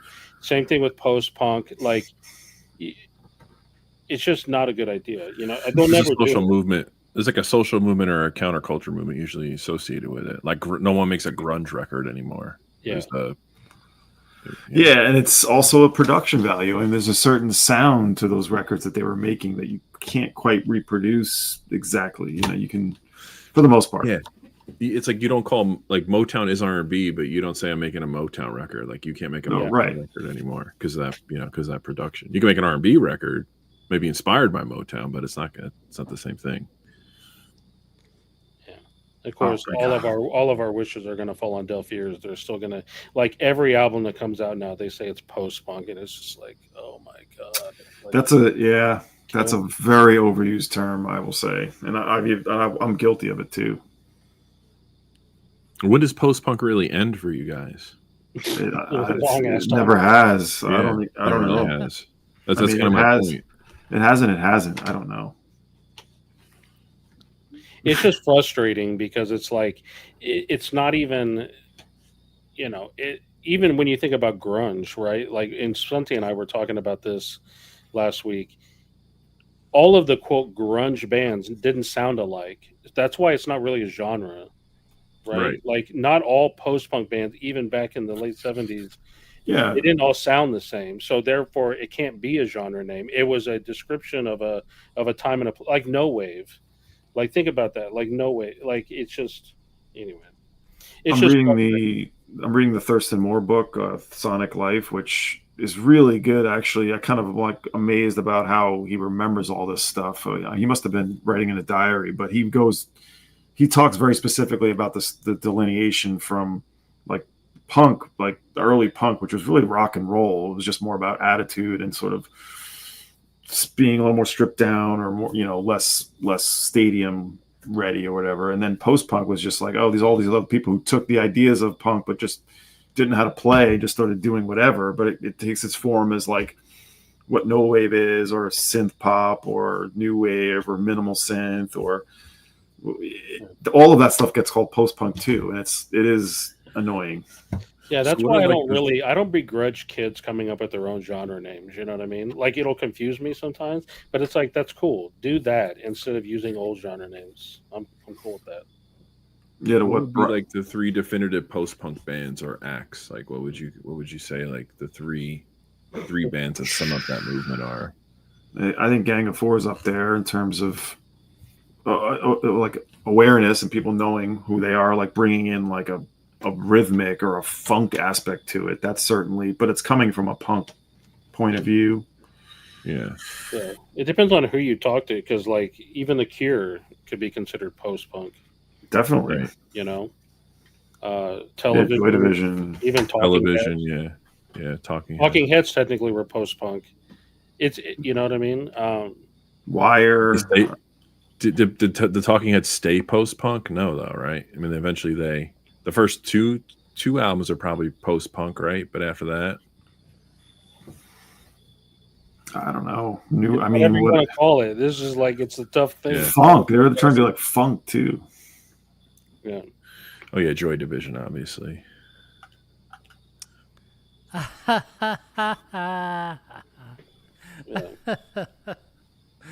Mark. Isn't that shit gaze? Isn't that psychedelic horse shit? It's called That's shit right. gaze? That's right. I didn't come up with the name. No, I didn't. Well, there are bands that sort of, like. There's Tyvek. There's the Libyan Girls. You remember them? Of course. I think I still have the first album. Jeez, it was. I hate to say it was influential. It's kind of funny. Somebody brought it up to me recently, and then telling me about the bands that were, inspired or influenced by shitgaze, and I was just trying to hold my tongue. Like, oh God, there's a few other bands on the tip of my tongue. I can't quite. Tyvek is a good one. Yeah, that's one of them. I know that for sure. That what's that band called? Oh my gosh, they have that. The album's like Monomania. That's one. Who is that band? That's Deer Hunter. Deer Hunter. Alex always had like something funny to say about it. Like, oh. I think that band didn't. Did we talk about this? That they haven't really quite, like, they've sort of been overlooked in a way, but I think long term they're really going to hold up well. Yes. I think. Here we go, chasing records. I have not bought into this wet leg thing. I don't know. I'm not getting it. You haven't listened to either of the albums? I've listened to them. I don't think they're bad. I like that one song. I did not like. There was the first album had those two big songs. One was like, you didn't like those. No, I really liked one song. Jennifer, is it? It's There's one of the one two. song that's very like shoegazy. That's Yeah. super good. Like, What is it? honestly. Go. I can't think of it, but the other one that people liked, I thought was horrible. The other single, I hated it. I don't know. It's the big one, yeah. The one that had like this One about- other. Yeah, go ahead. No, the one about where it was the first single, the very first single, the one you're talking about. That's the one I loved. I was like, oh, this is That's the really one. good. Okay. Yeah. I mean, it was derivative of shoegaze and a style of the past, but I thought it was a really good song. But then that other one that seemed like people liked more, I was like, no, I can't. I don't like it. I went to see them live. They weren't that bad. You know, they could play, which was good. They were better than, what's that band? Snail Mail? That, Yeah. you know. Yeah, snail mail. I know them. She sang so bad that I had to record it and then send it to all my like trained, classical musician friends. Like, what do you think of this? And they were like, why are you sending don't us have- this rubbish? This is not music to us. The So- song I was thinking of was Angelica is the one I like. Okay. And then The Wolfman here, Chase Lounge. Chase Lounge, no, that's the one. No, that's did not I like. I don't. I thought that was good. I didn't like Chase Lounge. Shoegaze. Oh my gosh. It's pretty good. Yeah, can I give a shout out real quick? Sure. So this album right here, even though there's been no evidence that anyone has given two shits about any of my musical recommendations, I'm gonna shout out this record right here. What is it? This album is Brian called Ferry. Adult Romantics by her name is Samira Winter, but her artist name is just Winter. Just came out last week. One of my favorite albums to come out this year. It's like dream pop. She kind of straddles a few different genres, but kind of like dream poppy, shoegazy. She's got her own thing going on. This album is fantastic. I highly recommend you check it out. Also, Adrian Sherwood came out with a new album. That's this one right here.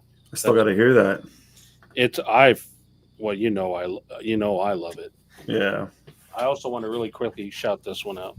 I talked about this before the stream. Oh wow. So there's a label up in Dallas called NTX Records. I guess Jason knows the guy. He should have a YouTube channel or something. But he's doing this thing called the DFW Legacy Series, and MC 900 for Jesus, of course, is from Dallas. And they just reissued this. It's a beautiful gatefold. I was just listening to it before the stream. I just got it in the mail today. But this is one of his albums. I hope they do the rest of the albums. They only have like 2 or 3 more. Anyway, I'm a big fan. NTX Records, if you're in the US, you can find them on their website. It's also limited and numbered. I don't care about the fact that it's limited and numbered, but it is. So just want to shout that out. But if you like dream pop, check out Winter. She has a lot of albums and she's fucking incredible. It is dream pop, and I like it. I'm sorry, dude. Samira Winter is the truth. If she plays live in your area, just go see her play live. It's incredible. That's a hard one to find. Just Winter, but it's Samira. Well, her first name is here. I'll link to on Discord. Her first name is that's her real name is Samira Winter, but I found it. Okay. Yep. You can She's find Brazilian. it. Yeah. Well, she's living here. Yeah, here I'll put a link to her Discogs page. You can find all of her albums. All of her albums don't sound the same either. I mean, they're all in the same sort of realm. But the last 2 albums, Adult Romantics and What Kind of Blue Are You, so freaking good. I highly recommend. If any of you actually listen to my musical recommendations and like them, please let me know. Not that it's going to stop me from giving them, but just let me know if it's having any effect whatsoever. Because, I see she was on Bar None. That's interesting. Bar None has some cool stuff. oh, Vinyl Kick says the guy's a douchebag. I have no idea. I don't know the guy. All I know is I like what he's doing. I like the stuff he's releasing is cool. He also repressed a Dusu album that was like a local band from back in the day. Anyway, I kind of like what he's doing. But yeah, That's Samira Winter. She's got an album called What Kind of Blue Are You? Get it? I have the album too. It's really I think I was showing it off last stream. I may have. But anyway, she's really great. Dom, isn't Bar None Yola Tango's label? They're like East They Coast, released- right? Or New York, Yeah, or New Jersey. New Jersey. Jersey, yeah. right? Yeah. They released a couple of things. I think Fake Book came out on Bar None. Wait, people talking trash about the NTX dude. Listen, I'm not associating myself with him. I don't know the guy. I just like the album. So I don't want to catch strays on. If you stop buying records for every record exec or promoter you didn't like, you'd have no records. So Yeah. Yes, Matador was mostly Ola Tango, but the early stuff came out was before Matador. yeah. And that Adrian Sherwood is really good. Everyone was like creaming their pants over the new Deftones, and it's fine, I'm sure. But give me a break. Adrian Sherwood and Winter releasing an album in the same week. I do have to stream that Adrian Sherwood. Is it on U Sound? Is it like? Yeah. He did a 10-inch, which I have before the album, and then there's the album there. And of course, this album. Oh my god, dude! No one ever cares about what's on my wall. Oh, that's an amazing record. That's Bad Religion, The Gray Race. Oh no, I thought it was the Adrian Sherwood produced African Head Charge. That's what I thought it was. Oh, it could. I mean, it's similar, but Kind of this looks is like The Gray that. Race, Yeah. The Gray Race by Well, Bad Religion. This is for Tom. No, not Austin. It's NTX, so North Texas. Yeah. Okay. What's that guy's name? Like Van or something? Somebody put his name. I can't remember. I watched one of his videos once. End of story. Yeah, that's the same with me.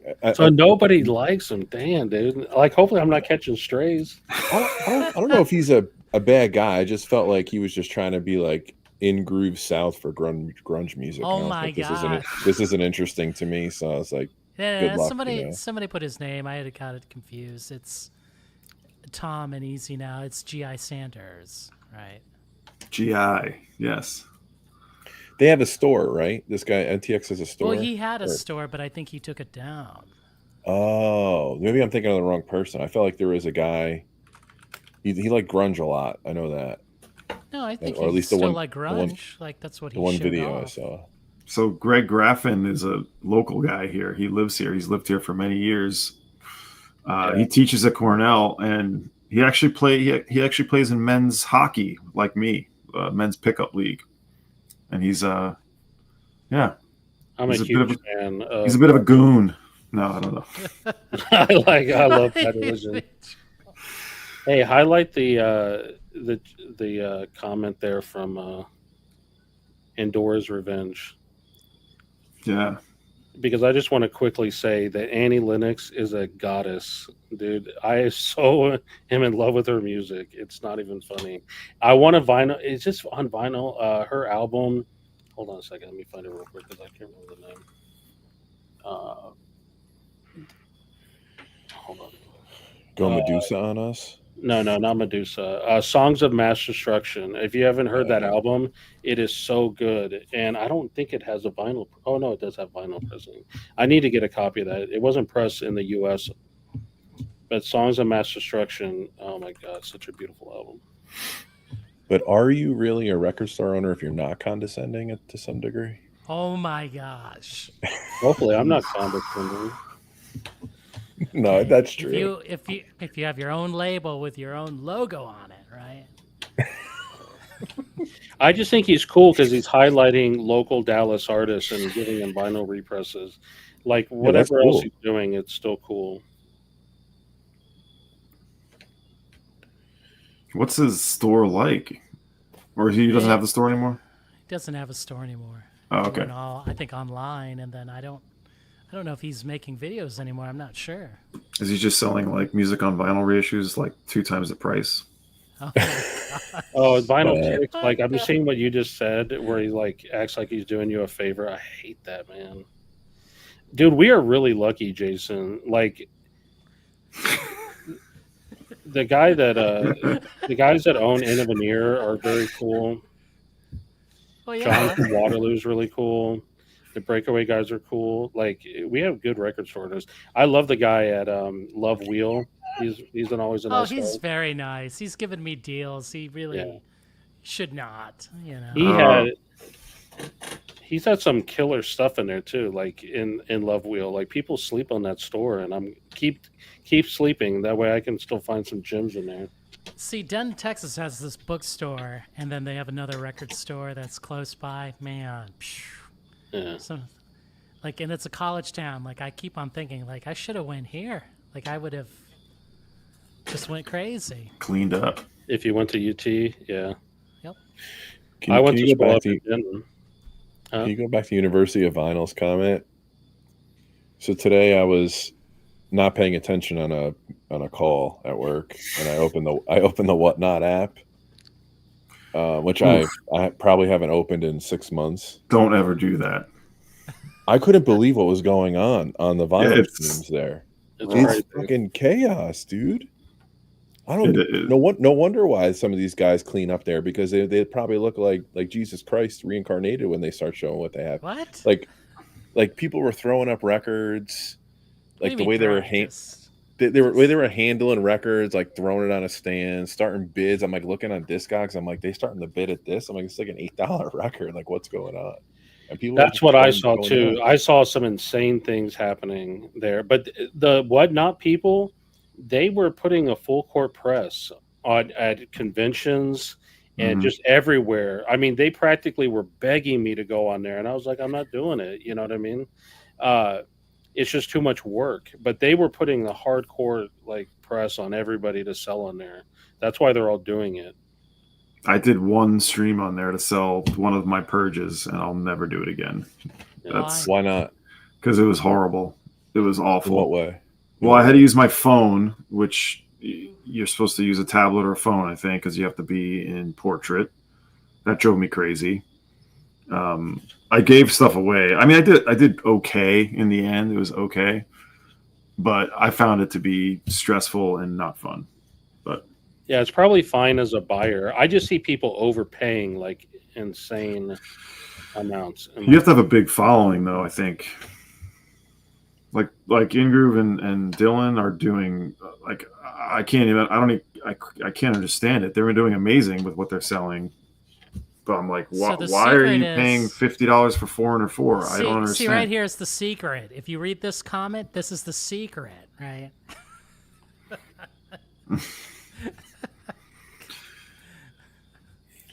Yeah, Dom, to your point, you got to have the followers because that drives the action. Yeah. That's why people have FOMO. I mean, all the power to you if you're doing that and doing well with it. For me, it drove me crazy. Yeah, it seems like a big undertaking. Yeah, I'm getting the sense. I don't know if this is accurate. I'm getting the sense it's like hustlers who just realized that records are back, so now like they know nothing about what the hell they're doing, and I mean, it's hilarious. The few I've seen, it's like they just have a box of just bullshit, and they're just throwing stuff up, hoping they get a hit on each thing, and it's like, is this what you're doing with your time? Okay. I wish I could remember the guy's name, but I saw one guy on there selling like new records, like sealed records, and just berating the people in chat for not bidding. And I was just like, is this working for you, man? Like, you need to find something else to do.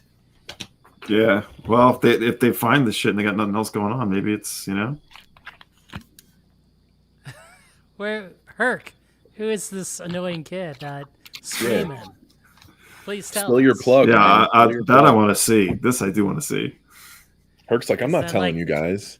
Then I can write in the chat with like all caps, right? Stop screaming. Everything's in all caps, yeah. High Rant. As far as I've seen, Dylan Noble Records has been selling that stuff from the what was it? What was that thing? Collection Voice of America. There we go. He's been selling things off of that on his Whatnot. I have one. I didn't buy it off Whatnot though, so I can say that I avoided Whatnot for that. Yeah, I didn't. No, oh good. Go ahead, Joel. No, what I was gonna say was dumb. You got. I don't know. Mine might be dumber. I did not pay attention to that whole collection that Dylan got. It's just. I just get jealous, dude. The guy, Record Safari, he's making me so jealous. All these collections he keeps buying, And like to me, like I legitimately am jealous of that.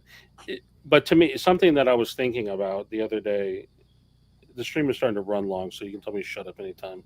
Lance was doing this whole $1 sale at his shop for like several weeks. I wasn't he doing it like once a week for like a month, selling records for $1, and he was like showing he had good stuff in these boxes. And it's like if you're buying so many collections that you just need to get rid of shit for like nothing, it's like stop buying them and let other people buy them because I need to buy some. Well, and like you know what I mean?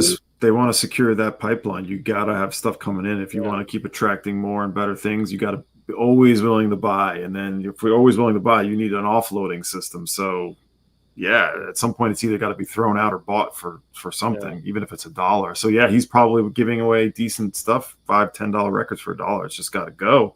But that's the trick, is to keep that pipeline coming. So that's the thing with Alex of Record Safari, right? Like, because dude, hi Rand, dude, shut the hell up, man. He's traveling. He's after you. Hey, dude. So people in the chat are noticing, dude. Record Safari, holy shit, dude. That guy has his shit together. That collection that he bought, I was like wanting to get on a plane with some of the stuff he was showing. That's it. If you put in the time and keep being consistent with what you do, people are going to come to you with that stuff. Yeah. So they're doing the work. Jason, delete that. Delete it off of the thing. Don't put it. This comment is crazy, Tom. Just all you need is Beach House, Joel. That's it. Just listen to Beach House. I like Beach House live, but I don't like the. Really? See, I don't like them live. I like their albums. I don't like them live. There you go, God, dude. New Pop Shop. Okay. New Pop Shop. I'm on it. I'm intrigued. Maybe I'll compete with Herc tomorrow. What time does he go live, Herc? New Pop Shop. As long as he yell, I want to see his kid yelling at the camera for 2 hours straight. That's what I want to see. It's probably the guy I was talking about, because he was berating his chat for not. Yeah. Yeah, Human Head. I wish I lived. Was not around when I lived. They opened after I left. That's my friend's store. It's a great store. Is Human Head's in New York, right? Bushwick. Oh, Bruce, I was thinking like we should plan like a record buying trip up to New York. We could all there's something coming up where you could literally do that. I'm planning. If enough of you guys come, I'm planning to basically not sleep from Friday morning to Monday morning, and just be at WFMU. I got the days already taken off. Yeah. Okay, I have to see if the wife will not get mad at me if I do it, but I want to. I want to go to all these shops, man. Thank you, Tom. Yeah. As long as it's on Joel's account. Guys, I have a great idea for a stream that I want to talk offline, because I don't want anybody to steal the idea, but it's pure gold, I think. Pure gold. We're going to do a Whatnot stream together. Can you do that? Can you do more than one? I think you can. Oh God, that's cool. Let's just take the worst shit we all have and just see if we can move it. The box set purge. The box.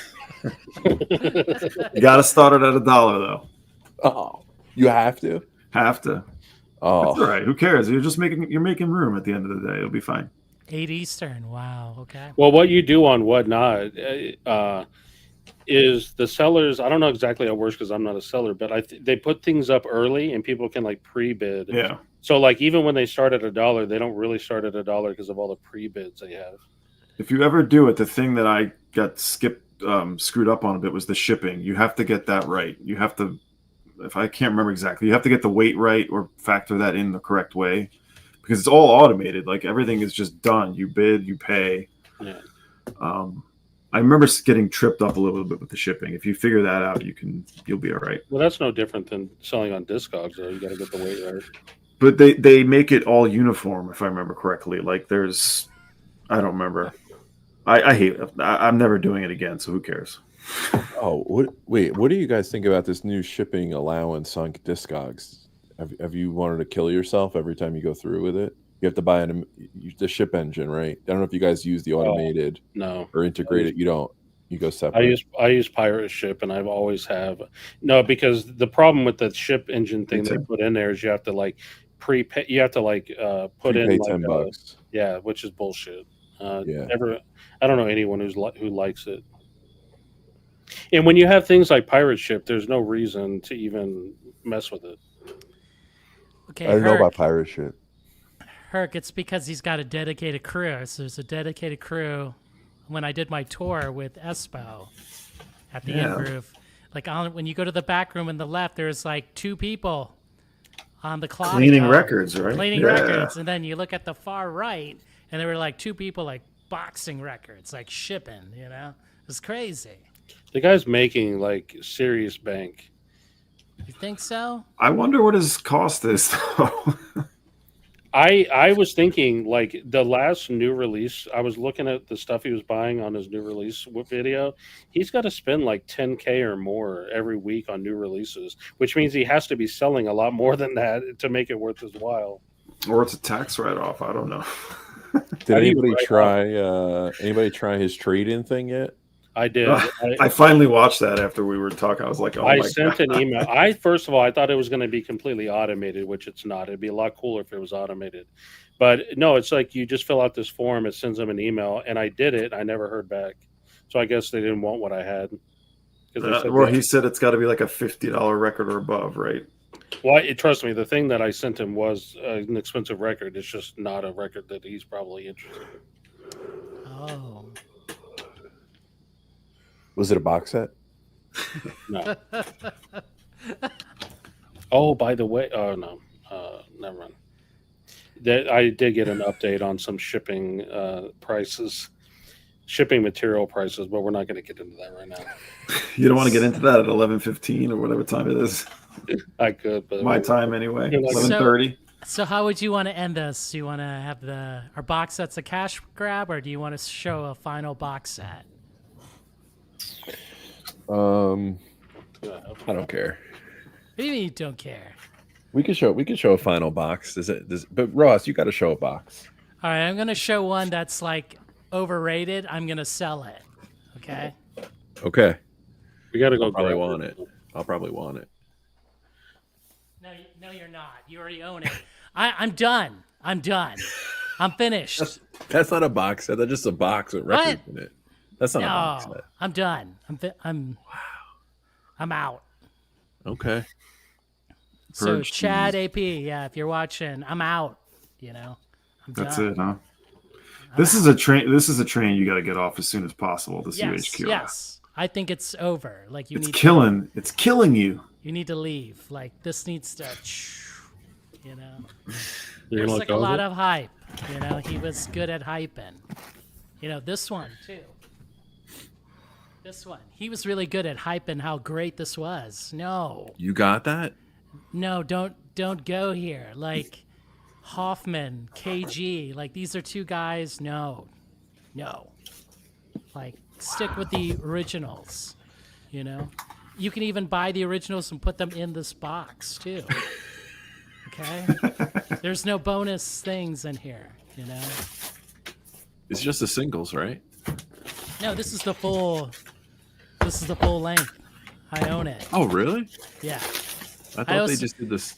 I even owned that 12-inch, like the 45 version, because I was so crazy. I was like, well, let's just go there. Let's, you know. Here it is. Tom's got it, right? Jason is buying now and crying later. He just has no self-control. Is what it is. Well, I mean, at the time, nobody cared about these, and I was like curious. I was like, I wonder, is it better? Is Hoffman and Kevin Gray the best? The answer was no. This is it right here. Jason is buying now and crying now. Well, I'll show one real quick as a final one. I wasn't going to show this, but I did buy this, the Mark Lanigan Oh, wow. on Sub Hop. Cool. Cool. Nice. Again, I already had all these albums, so again, this was just because I'm a fan of Mark Lanigan. I had to buy it. That's cool though. My favorite solo album of his, man. not everyone else's favorite. The chat wants an auction, guys. No. I gotta, yeah. I would like to do a purge tease, but I'm gonna let it live in my video tomorrow. I like videos, guys. I can't always. Come on. Go ahead. This is amazing. Oh, you bought that? Wow. Oh yeah, I can't believe that. I don't know anybody else that has this. Well, how many LPs is in it? I think what? 14. 14. That's the what is it? The Lighthouse 12. sessions? 12. Yeah, so Lee 12. Morgan. You can get it on Yeah. CDs. The CDs are readily available. This vinyl box was long gone. I don't even know how many they made. I don't think they made a lot. 2,000. This is killer. No. But here's a good example of a great box set. I like that artwork on it. It's great. Came out originally like 2 LP, but then they have the full shows. So Right. You know, the 2 LP catches some money in good condition too. I've seen it in the wild. Yes. For Herc, I believe that Groove Seeker and I did like a private shootout of this bad boy. What did you think, Groove Seeker? I don't think you said it wasn't. So everybody should know I'm a Dan fanatic. Before it was cool to be a Dan fanatic. I have all the UHQRs. I have white label promos of almost everything except the last 2 records. It's not $110 better than a clean OG. It's just not. It's good. It's actually about even, in my opinion. I don't know if there's that much of a difference between the Asia OG and the Royal Scam OG and the UHQR. Pains me to say that, but it's true. So after that statement, now the Groove Seeker and myself are off the Santa Chad AP gift list for 2025. We're out. Lanigan. This is my favorite Lanigan solo album, Scraps at Midnight. It's like a perfect album. In my opinion, perfect.